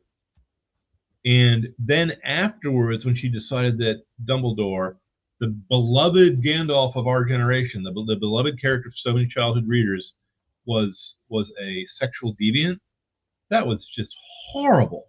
I can't believe anyone would do that to their readers. So that's my take on that. I agree with you. I do like the fact that she hasn't caved to the people more crazy than her, but she did cave to the ones who were middle crazy. I thought I mean, I found the Christian parable in book 7 to be incredibly obvious. And by that I mean like I saw it in my like oh, Harry is going to sacrifice himself, and the sacrifice of himself is going to save everybody else, and then it's like right, like okay, I get it.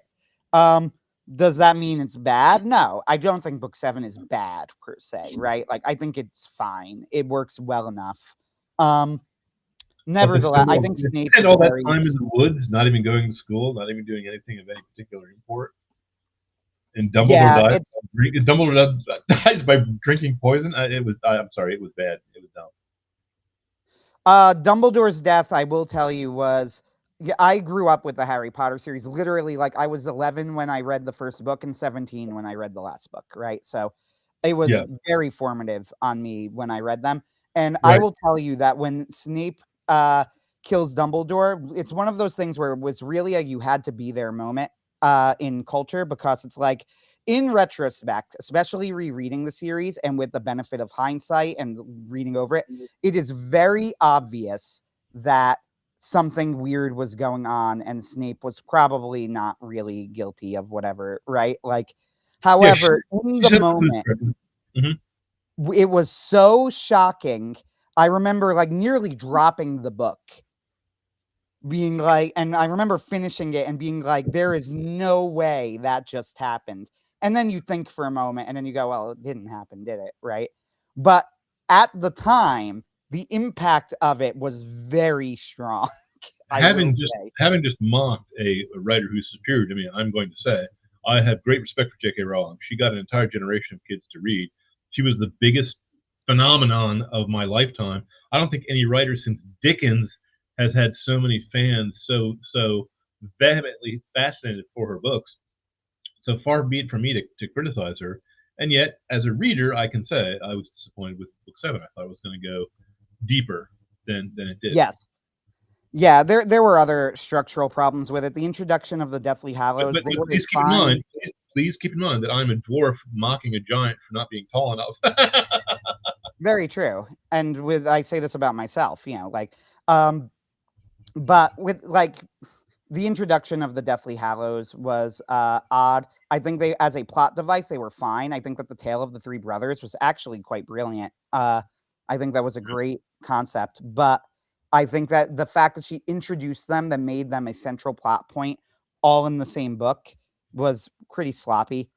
I didn't really like that as much, but no, I didn't hate the book. But I got distracted from my main point, which was, what was it? Great. I distracted myself. All right, we'll move on and pretend I made a brilliant point. Brilliant, Thank you. yay! So Ben, any other questions for me about my Kickstarter or my books or anything? Oh no. We're good. I just like Well, anything else about my book. No, I'm let pretty me just talk about other science fiction writers I like. Have either of you guys read any books by a guy named Keith Laumer, who was big in the 1970s? And I don't know if anyone's ever read them, but me. Heard of him, have not read him. The Retief series. He writes a series of action adventure stories that are really gripping and really kind of lean and mean.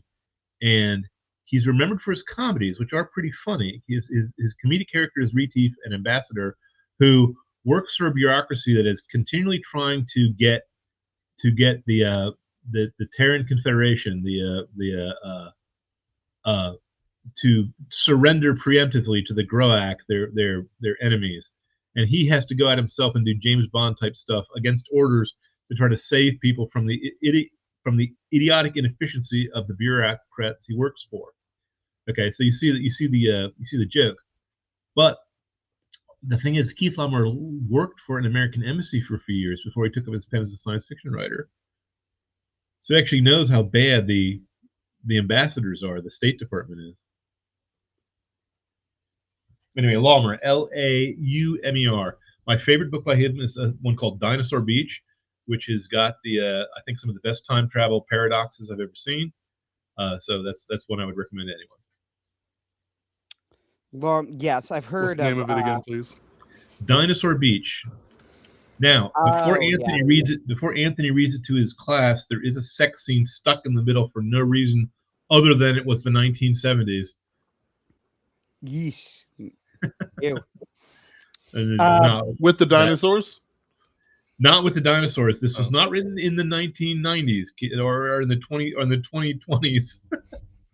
Oh, It's okay. not. It's not a romantasy like the modern filth that is being injected now into the minds of the young.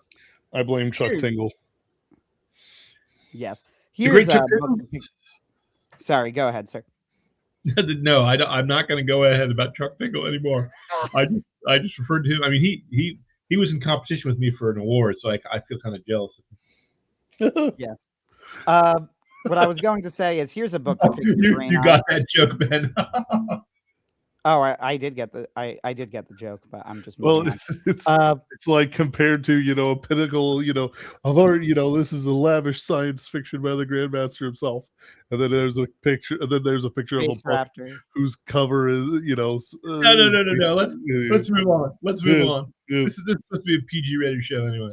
Yes, I was gonna try and move us back to a little bit of class. So no, I'm Hey, kidding. we already talked about Victor Hugo, and you didn't even mention Cathedral of Notre Dame, which I also think everyone should read. That's a good one. Yes, Anthony, you should read The Hunchback of Notre Dame. He hasn't read it after he went on and on about the Les Les Miserables. Miserables. That's not Hunchback. It's by the same author. It takes place in the same shared background world called France. It's a make-believe world. It's like Middle Earth, but not as realistic. Yeah, that's one of my big issues is that I just can't believe a country like that could exist. Because in the Middle Ages, they were the military power that everyone was afraid of, and during the Napoleonic era, he conquered the world. And then in World War II, what? They just surrendered. They just give up. I mean, come on. Doesn't make any sense. Make no sense. No, the author has to have some consistency here.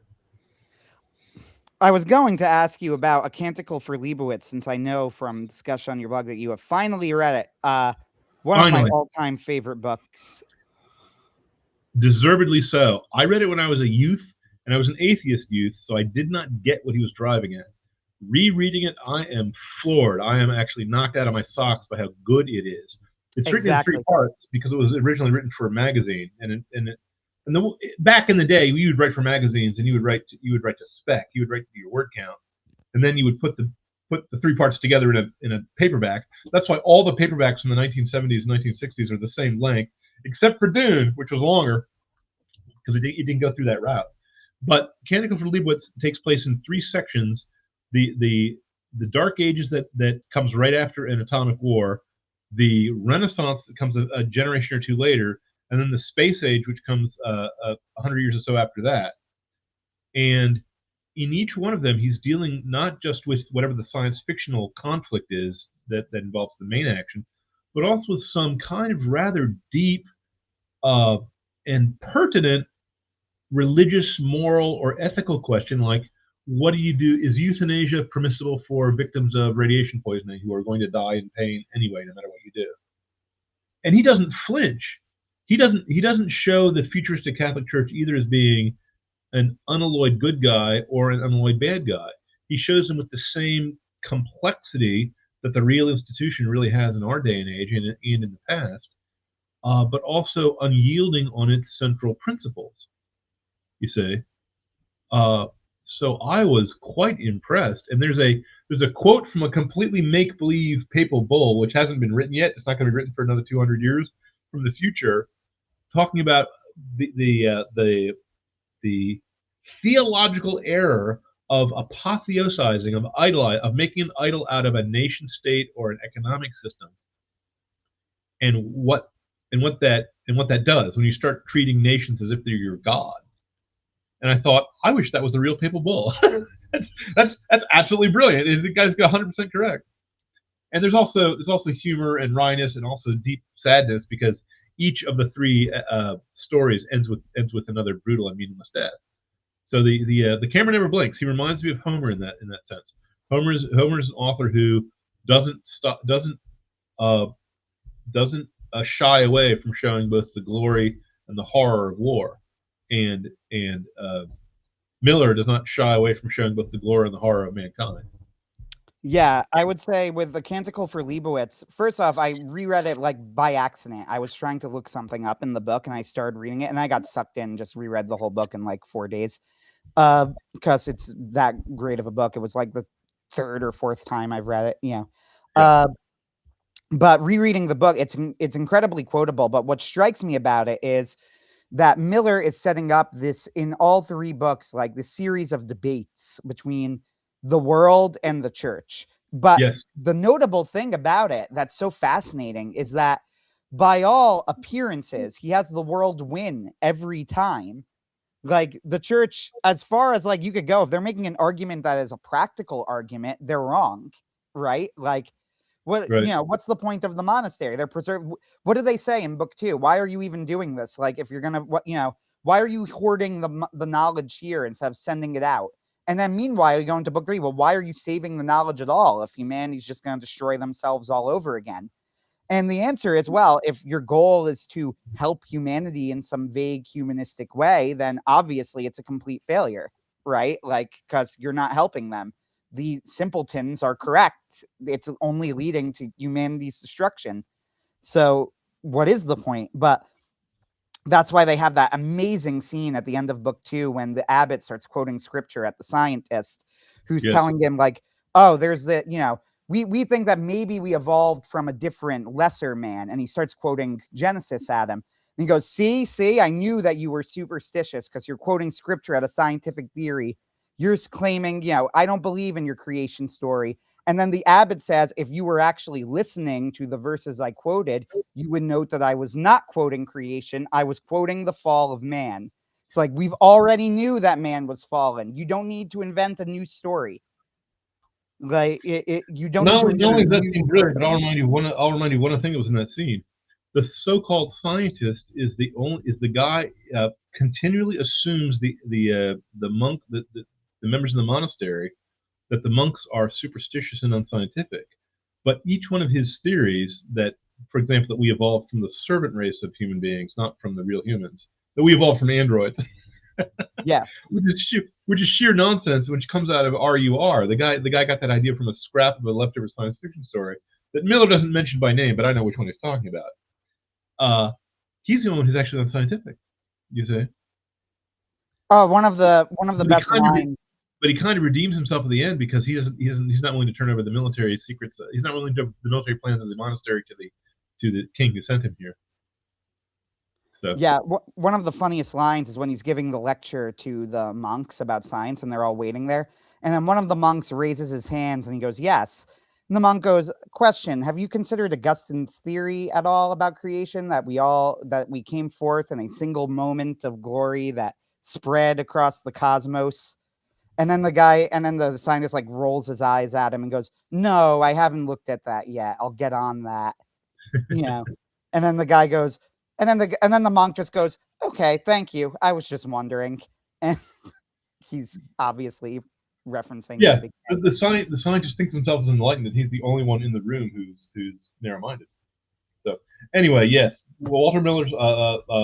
I've heard that he wrote a sequel that everyone says is not any good, and I haven't even bothered to look it up. This is correct. It's a sad sequel, actually. It was he wrote it. It wasn't finished before his death, and unfortunately, so it's very, very lightly like it's the other author was just like the editor who just connected a few things together. So it's really Miller, right? But unfortunately, Miller killed himself, so he died very much in despair, and it's a much more cynical book, which is saying something. Because I would say that Chemical for Leibowitz, if you want to talk about post-apocalyptic literature, it's the same as it's the mountain of Tolkien. You either got to be for him or against him. You either have to say yes, the future church will try to preserve the lore of the present day the same way the medieval church tried to preserve the lore of the Romans, or you got to just You have to be for or against it. You have to say the church is going to play a central role, or you're going to have to ignore the whole thing. You just ignore the church altogether. I also, by the way, want to agree with you. I found the euthanasia section at the end of the book to be utterly remarkable. When I read it at the time, I remember like my jaw being dropped at how, frankly, bold the entire thing was. It was like, and it got through a lot of my frustration at discussions about euthanasia, even with people I agreed with, right? Because they would often go, you can't say, like, you don't know what will happen in the future. And then Walter Miller is there going, well, what if you did know? What if you knew? What if it was an infant? And what if the infant was terminal? And what if the infant was in constant pain? And what if you were his mother and you had to watch him die? And the world was going to end in a few days anyway, so you weren't preserving him for anything, right? Then could you do it? And Miller still says, no, you can't. You Miller can't still do says it. the church is absolute.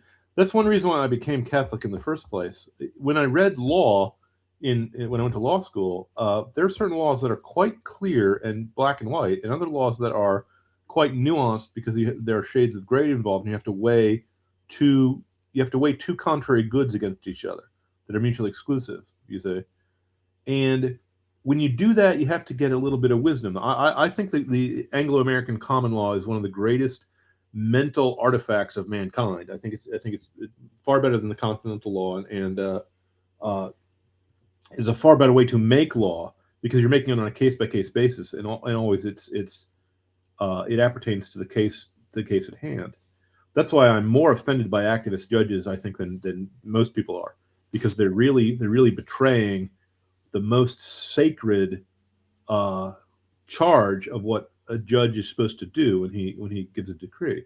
Well, the Catholics in their cogitations on moral issues show the same degree of careful thought, and some things are nuanced. Some things they say, well, you have to weigh and balance these two things, and reasonable men can differ. And other things they say, no, this is never permissible under any circumstances. You say, and it's a type of wisdom and clarity that I think is divine. That's one reason why I became a Catholic. It's because the church seemed wise to me. The church seemed wise to me the same way the Anglo-American common law seems wise to me. I agree, but there's just something about A Canticle for Leibowitz that I feel like the reason that so many readers were able to resonate with it, even if they didn't necessarily agree with the church, is that Miller paints every side with such humanity, right? Like, yeah. There's the moment where the doctor punches the doctor and they want to arrest him, and the doctor says, no, I had it coming, let him go. The doctor is not the bad guy. You see what I'm saying? He's not Darth Vader, and even Darth Vader isn't Darth Vader, because Darth Vader, spoiler warning, he changes sides at the end. No, sorry, I didn't want to spoil the surprise ending for you there, but it's a shocker. And very few science fiction authors have that art. The thing that's funny is George R.R. Martin, as much as I dislike him personally, does have that art. I think he can portray humans in their complexity. The problem is that you can either portray humans where you can see the good in even in fallen man, even in bad guys, or there's where you see good only in bad guys, and the good guys who are good just seem to be fools who are getting set up to just be killed off. But anyone, either way, you just have to give compliments to an author who has the ability to have sympathy even for unsympathetic characters. That's an art form. That's a stroke of genius if you can do that. Yes, I agree with you. It's I just remember very well the moment of the doctor where you think that the abbot's going to get arrested, and then they go, no, we're letting you go. And then the doctor shows up and he's like, no, I had it coming. Yeah. He's like, I understand why you punched me. It's okay. Yeah. And it's a shocking moment. Yep. But so, are there any other older science fiction books that we should bring to the attention of the younger generation that has been before they be forgotten by the? Go ahead, Ben. Anything? Because I think Dune has been overrated. Has been made into too many movies. I think it's gotten enough publicity. Though it is a really good book. It would be the first book I would hand to someone who's never read science fiction before. If you want to read science fiction, no, excuse me, below that, I would hand Princess of Mars to someone. Princess of Mars was never made into a good movie. They made a movie called John Carter. That's like making an Indiana Jones movie called Dr. Clark Jones Jr.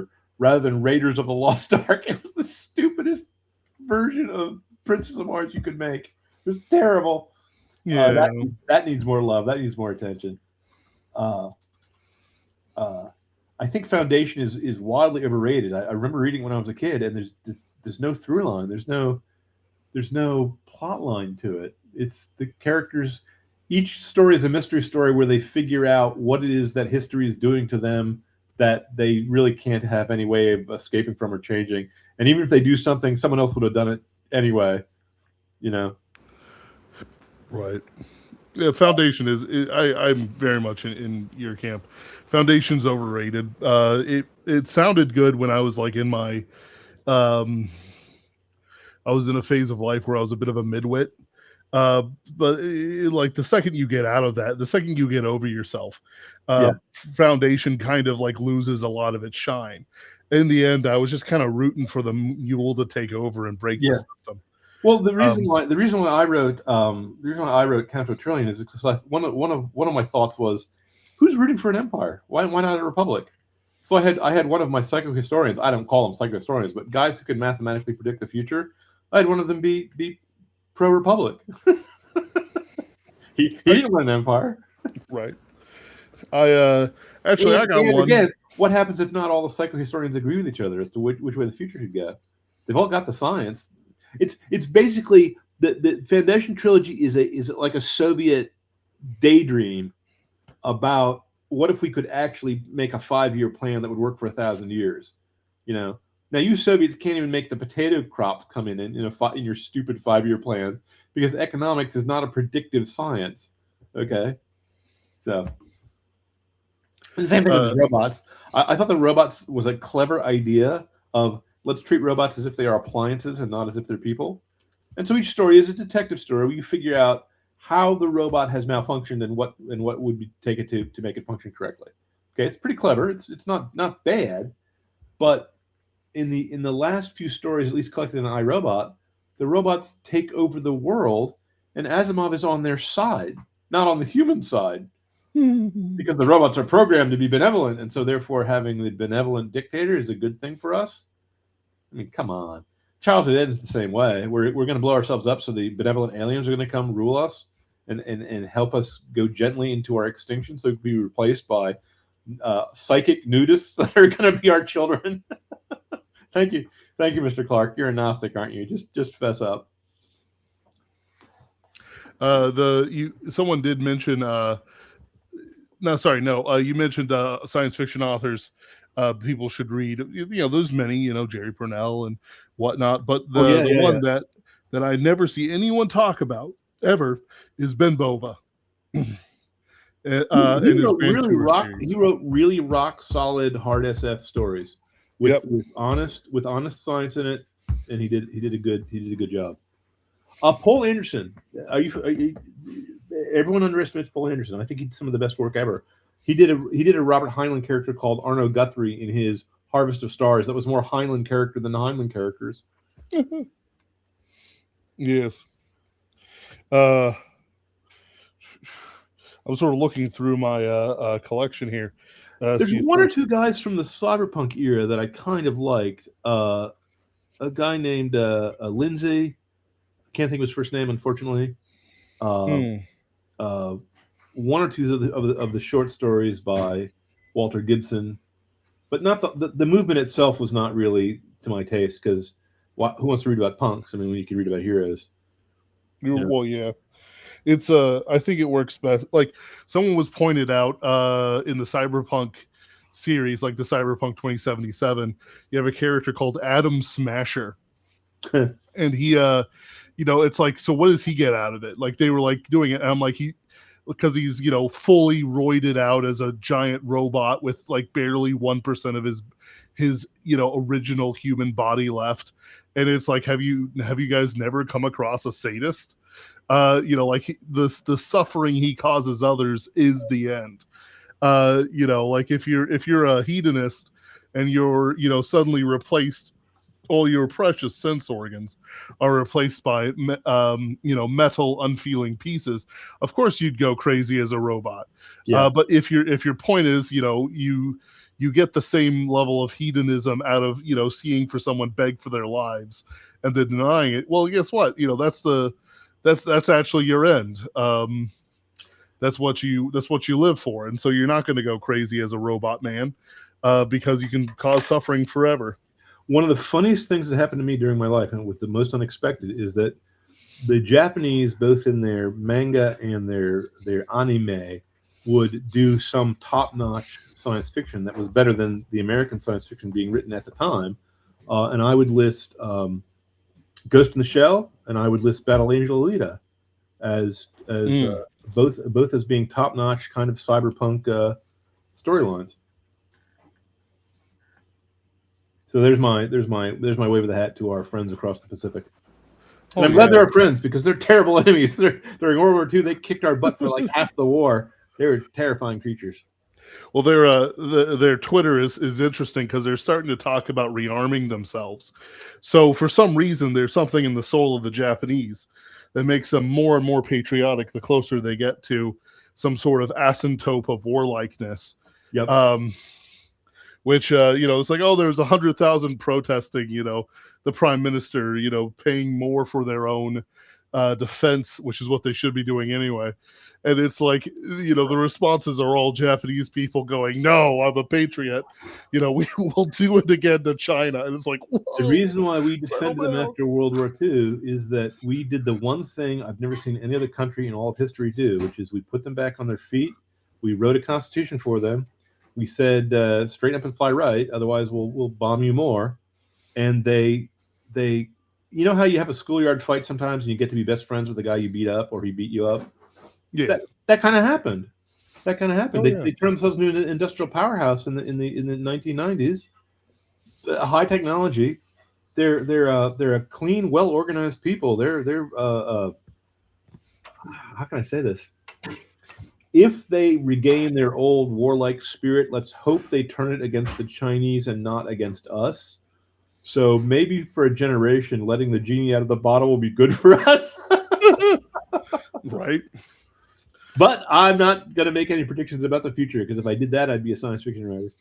That's right. I mean, you don't have your tables in front of you and your AI companions and such. Yes. There we go. The thing I think is scary about AI is I made several predictions about a group I called the Lords of the Silent Ecumen in my very first book, written in the year 1999, read around the turn of the millennium, and a lot of the creepy, freaky things that I predicted then are happening now, about 5,000 years earlier than I predicted them. So that's kind of creepy. There's certain predictions I make that I don't want to see come true. Oh yeah. Yep. Well, they keep trying for it, but well, I'm still waiting for Frankenstein's monster because I mean that is, after all, a science fiction book, and I want to see artificial life created and have no human sympathy. Which, by the way, just speaking of Frankenstein, just one last time, the problem with Frankenstein is he didn't have a mother. Exactly. Victor gets And scared now of his we're own full creation circle. and runs away like a deadbeat dad, and so he deserves to have his whole family killed by the monster. I think the monster's the hero there. I wish I was making a joke because so many people have made the bad guys into good guys over and over again and written really terrible books about it. So people aren't going to be able to tell that I'm kidding. Well, I did see Sandy Peterson say that he did like the fact that Dracula was always a completely evil villain as a monster, a monstrous monster, whereas Frankenstein's monster you felt a little sorry for because he didn't mean to kill that little girl, and the werewolf was under a curse. He didn't really mean to turn into a wolf, and the mummy was just buried wrongly, But Dracula is just evil. He's just a blood-sucking monster. He's at to eat your life because he doesn't have one of his own. Yes. We've all seen Van Helsing here, I'm sure. It's such a good film. I was looking through my collection, except for any film that supposes that buried underneath the Vatican there are secret groups of flying squads that go out and fight monsters that the world knows nothing of is A-okay by me. That was also the premise of my Somewhere story. I agree with it. It's a fantastic way to do it because I've always admired that part of it because it's like the secret Vatican archives where they have their base of operations. Hey, one of the bad guys from a Doctor Strange cartoon back in the day was a guy named Silver Dagger, who was a disgraced priest who snuck into the Vatican archives and read all of their books on witchcraft, which they keep locked up there so that mankind doesn't learn how to summon up demons. And he learned how to do witchcraft. He learned how to summon up demons. He went to go attack Doctor Strange. So kills him too, by the way. Spoiler warning. He comes back. He gets better. Spoiler warning. Sorry. Right. Wizard For a comic written in 1979, I should just warn you. Right. Oh, that late? I mean, that early? The Marvel premiere was a run of Doctor Strange. I should say Doctor Strange is the first comic I ever read in my life, so it's the seminal comic for me. And they did 12 issues of Doctor Strange premiere where they decided to do a Robert E. Howard, H.P. Lovecraft version of Strange, where a horrible archaic entity was waking up, and Doctor Strange actually goes to Innsmouth. They don't call it that, but that's what it is, Kingsport. But it's in the H.P. Lovecraft background. You see, he's got to fight all these eldritch monsters, and he's always overpowered. You know, and the he got his own book, and the first thing he did in his own book is they had him killed off in chapter 1, and he goes into the dreamland or the underworld or something. And he's got to find the secret of eternity so he can come to life again, and it's the same guys who did Adam Warlock, who like doing these cosmic, mind-blowing, and you got to be 13 to really appreciate it type stories, took control of the book, and I just think they, I don't know, I just think they did a wonderful job. Now, keep in mind, I read this when I was 13. It's the first comic book I ever read, so no matter how bad it was, it was going to appeal to me.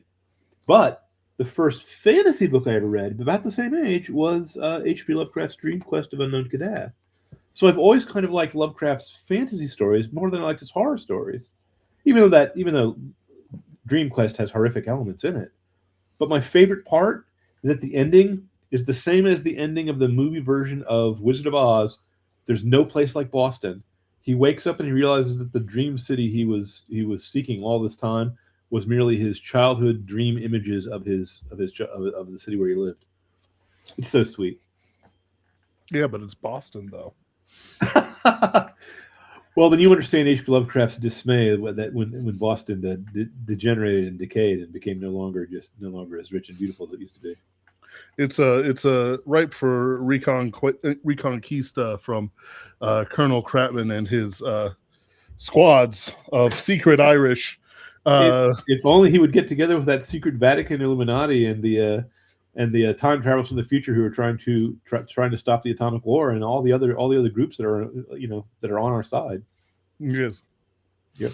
I myself am really dismayed that the UFO people who are actually demons are at war with the hidden city of Agartha buried under our foot. What do we surface dwellers have to do with any of that? We're not involved in it. Yes. That's an idea for a story I've never gotten around to writing. So any of you guys can use that if you want. Well, that's what the meat. Occasionally, Agartha and Hyperborea rise in the meme sphere. If you want to get away from the current degeneracies, you must go to Agartha, where Yakub, who invented white people to torment his fellow blacks, who made fun of him for his large head. I don't remember Agartha. Is that from Madame Blavatsky? I don't remember any of that. Yeah, it's from Madame. A lot of that stuff is from Madame Who inspired the National Socialists, by the way, of Germany? Are you familiar with the Thule Society? The Thule Society? They're all crackpots. They're all witches. You know.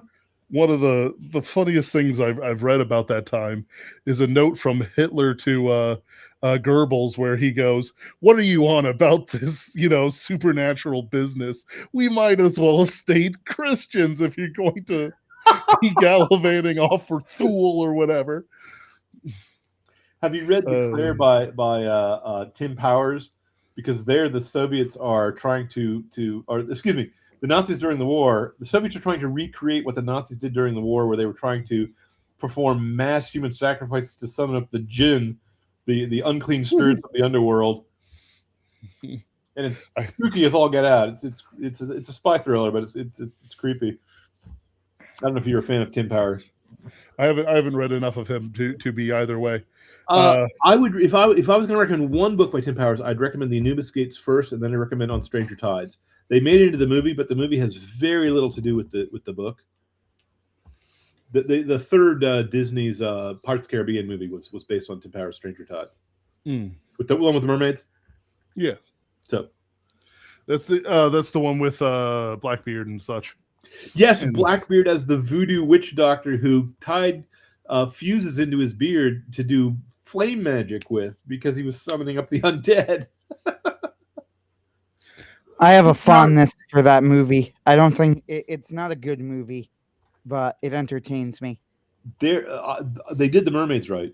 I think they did perfect mermaids. They did a couple things very well. Of course, it has the greatest scene in all of fiction when the Spanish show up, kill the British guard, and say, look to Eternal life is not found in this pagan place, but only through the mercy of God Almighty. And then when they shoot the guy, he says, make a note of that man's bravery. Yes, that's make a note of that man's bravery. The Spaniards are the awesome good guys in that movie. Yes, they did that 100% correct. Yep. Yeah, and then they go, "You're a fool. Eternal life can only be found through God. Men, destroy this pagan temple." Incredible. Yep. That was back in the days when everyone was afraid of the Spaniards. Okay, the Spaniards had conquered the South America. They were flush with gold. They were tough as nails. The Spaniards were the Japanese of their day. No one wanted to frail with them. So they had a fantastic land army discipline too. Like people kind of like underestimate just how tops they were in their era. Yep. I one time had a 2 a.m. rant where people were going, "Oh, an F-35 was scratched by anti-air defense weapons. Oh, the American Empire is over. It's over. It's so over." And I was just like, "Okay, guys, do you actually know how long it takes for an empire to actually die in war?" You know?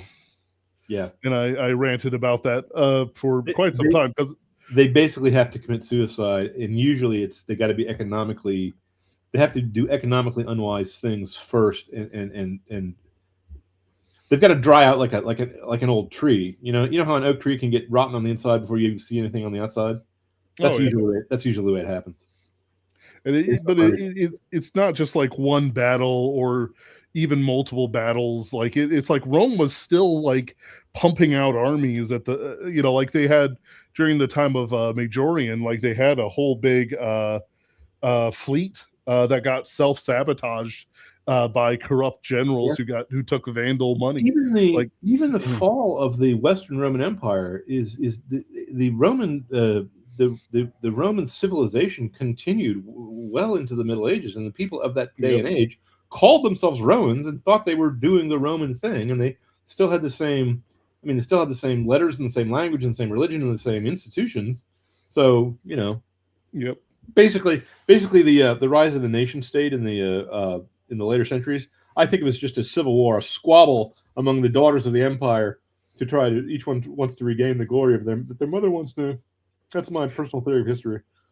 Rome is everything. That's my theory. I like to delight in driving particular Roman buffs nuts by pointing out that the Roman Empire is in fact Turkey and still exists. And there was a coup in Turkey recently that failed. And I said, you want to know what's amazing? We were this close to witnessing the end of the Roman Empire. I thought the empire in the East ended when Napoleon was marching on the last heir of the. I can't remember his name. There's a guy who had the title of the Holy Roman Emperor, and he abdicated so that Napoleon would not seize it, and that was in the 1850s or something. I'm thinking of the Ottoman Empire claimed to be the heir. Now, granted, this is why I said I drive real Roman fanboys nuts, because even I don't really believe that the Ottomans are. Well, you're in good company though, because Rome claimed to be Troy come again, and London claimed to be Rome come again, because apparently Brutus actually brought the lares of Rome to the islands of the British and deposited them there, or maybe Constantine did, or maybe Caesar did during his conquest or something. But so London is actually Troy Navant, the third Troy. I will say I like that theory of secret history. Well, the Ottoman Empire, there's a very clear through line. They conquered the Byzantine Empire, which of course was the Roman Empire, but they did not abolish it. They declared themselves the new emperors by right of conquest. And they remained the emperors of the new Roman Empire until finally the emperor abdicated the throne. But they did not abolish the government. The government still exists. It exists today in the Republic of Turkey, which is simply the continuation of the ancient Roman Republic, which means that when there was a coup in the Republic of Turkey just a few years ago that was stopped, we came this close to witnessing the end of the Roman Empire. Yes, but the coup was going to try to restore a more secular government and have a republic again. So it would have been the Roman Republic, wouldn't it have been? I have no idea what to be clear, I know nothing. Checkmate, Anthony. I don't know anything about it. I just know. Do you guys think the son of the Shah is going to take over Persia again and change its name back to its proper Latin name? No. It would be very funny, and I hope it happens in a dark. We are not in the main timeline. Okay, I'm convinced this is not the main timeline because things have happened that are so unusual. Just the assassination of Archduke Ferdinand that started World War I was surrounded by so many odd coincidences where the bomb throwers threw a bomb at his car and missed and hit the car behind him, and he didn't call off the parade or the speech he gave, and he gets back in his car and he goes to try to find the hospital so he can comfort the men who got wounded by the anarchists. 5 of the anarchists had already fled. One of the anarchists decided to drown himself by jumping in the river while swallowing poison. He vomited up the poison, and the river was dry that day because of the rains were light, and he broke his ankle. And so, by sheer mischance, the driver, who was Czechoslovakian, had not been told in German where the hospital was. He went down the wrong street, and he pulled in front of a sandwich shop where the final anarchist was buying a sandwich, who then shot him and drilled him and his wife in 2 shots. Okay, that's time travelers re-edited that scene 4 times. You can see the scenes where 2 different groups, one was trying to kill him off and start the war, and the other was trying to preserve him and make something else happen. So this is not the main timeline. One of my all-time favorite YouTube videos is on this topic, and I show it anytime I teach this era of history. I would show it to students. It's it's called The Absolutely Hilarious Death of Archduke Ferdinand. And he goes through the entire thing, and he ends it. He goes, so there is a moment, he goes, where Gavrilo Princip, who, by the way, another detail about this that you need to remember, was an infamously known terrible shot. He was a really bad shot, right? Am I right editing by time travelers? There's no way he could have made that shot. Oh, well, that's the thing. The reason he was able to make that shot is because he was literally standing like directly next to the Archduke. Where the car just happened to stop. In the video, the creator, who's a YouTuber called Wendigoon, says there was a moment where Gavrilo Princip was eating a sandwich, and he had a second where he could either eat a sandwich or start the largest war in all of human history, and he chose violence. And that quote stuck with me. That Gavrilo Princip had a choice. I don't think he knew that it was finish his start. lunch. Look, he just wanted Serbia free or whatever it is anarchists are after. He didn't know what he was doing. He was very upset that he killed the wife. Like, believe it or not, he stated at his trial that he deeply regretted killing his wife, and he killed her because he was such a bad shot. He wasn't even trying to. Poor Sophia. Yeah. Mm-hmm. So. But yeah, one of my all-time favorite YouTube videos. That's a great video, and by the same YouTuber. He has the spy who hilariously won World War II, and it's about Garbo the spy, who was a Spaniard who, due to his times in his youth, he really, really grew to hate 2 groups of people: nationalists and socialists. So when the Nationalist Socialist Party arose, he went up to the British and said, "Hey, can I be a spy?"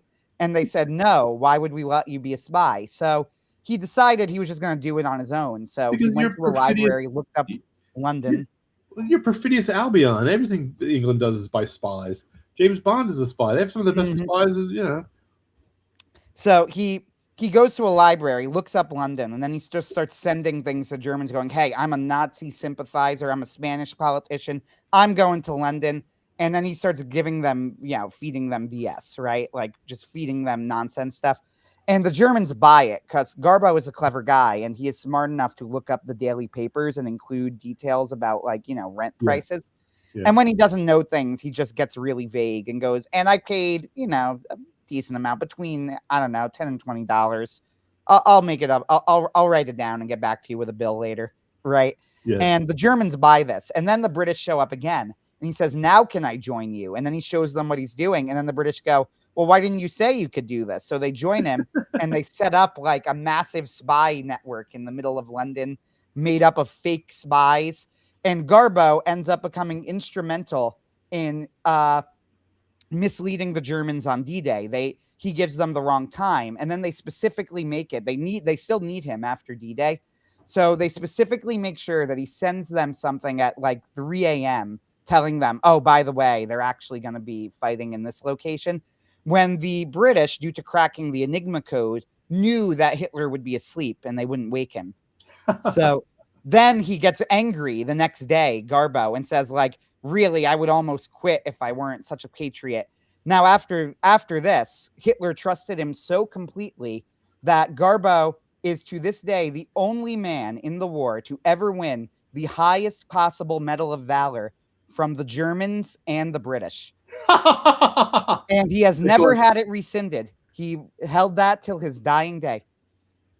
Juan Garcia. Very good. Very good. Here's another reason why I suspect interference from time travelers.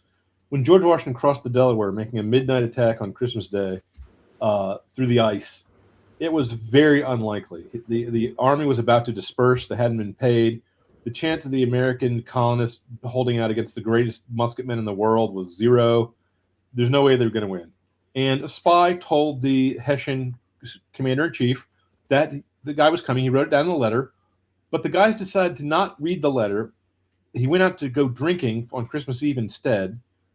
And when his dead body was found the next day, in his pocket, seal unbroken, was the letter saying, Washington is coming across the river and is going to come shoot you. Oh, it's very funny that this is the incident you bring up because I wrote a short story for Pinkerton's Ghosts on exactly this topic called Sean Saves America, where a crazed British time traveler wants to sabotage the attack in Trenton because he's hoping, he wants Britain to win the war and he thinks this is the moment or whatever. So Sean ends up, my detective, goes back in time with him and he has to prevent him from outing things to the British. Right. It is a very silly story that I had quite a lot of fun writing. The one time I had a time traveler in a story of now the thing about me is I often complain about time travel stories because I think they're fundamentally illogical, but I write a bunch of them. Yeah. And there was one called it started Jet Hazard. It was called the Space Emperor's Beautiful Daughter or something like that. It was set in a pulp setting on the moons of Jupiter in the far future, and it was just my homage to Flash Gordon. But one of the characters was a time traveler from the future who was coming back to warn the evil emperor of the oncoming downfall of his empire and to try to get him to mend his ways. And I thought to myself, what would a time traveler really be like if he actually came back and tried to warn people about what was going to happen?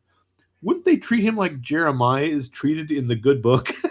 Don't people kind of know something bad's about to happen if you come back and say, hey, mend your sins or else something bad will happen? Wouldn't they take up stones and stone you to death? How often have people listened to prophets? In the Jonah story they listened. The evil people of Nineveh who are, and Nineveh were the Nazis of the Bronze Age, just by the way, gentlemen. They were terrible, terrible people. They listened to Jonah. No one else listens. People would stone time travelers if there was such a thing among us. That's my time travel theory. And speaking of time, we've been on for 2 hours and 8 minutes. So, is there anything else you guys want to talk about? Want to say? Otherwise, I can just say donate to my Kickstarter. If you, it will fund more book covers. It'll fund copy editing, and some of my copy editors might be some of the other guys on this call, like Ben. And if we get enough money, we'll hire Ben to do more typesetting. I'm down. And And keep in mind, the whole system is against me because of something. I'm Something Christian. because of something. So, excuse me, my life has been blessed more than I could say.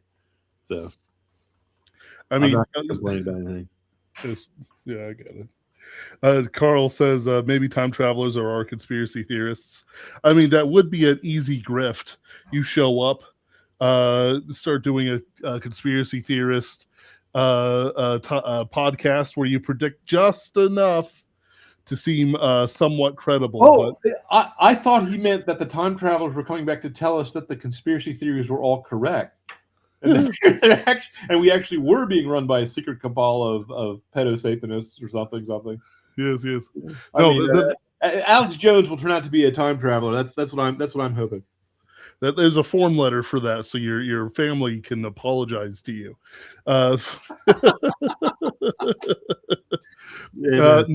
Amen. No, we're good. That's why I like throwing conspiracies into my stories, because I think they exist in real life, and I think the greatest conspiracy at all was Satan conspiring against God, but I think he knew what was going to happen. What can I say? Yeah, he's got the same books we do. He can quote it. Yeah, he can quote it. He can quote it. Yeah, he can stop anytime he wants. Yep. But no, and happy Lent. Easter's coming up. So, yes. I hope. Happy I'm really Lent. happy. I'm really happy supposed that to the be Northern happy. Hemisphere. Second, Lent's not supposed to be happy. I meant useful, painful, sad Lent to you. Here's days of suffering and misery to remind us where our good lies. But I'm really glad the Northern Hemisphere decided to have spring just in time for Easter. I think that was really well arranged of them. So, anyway, adieu. Have a good night, guys. Next week we're going to be reaching out to some people, but we'll probably have probably a book variety show. I'm not sure, but something like that. Book singing and dancing. Yeah, I think so. More like Johnny Carson, and Yes. there's a monkey, and it goes on far too long, and Stephen Colbert is in the wings waiting to take over the spot, and it's terrifying. He's a scary man. All right, guys. See you next week. I hope you have a guy whose only job is to laugh at Carson's jokes, because Ed McMahon is the guy who made that show, in my personal opinion. Yeah. Oh yeah, no, and we pay him in literal peanuts. He was mad at first, but then he thought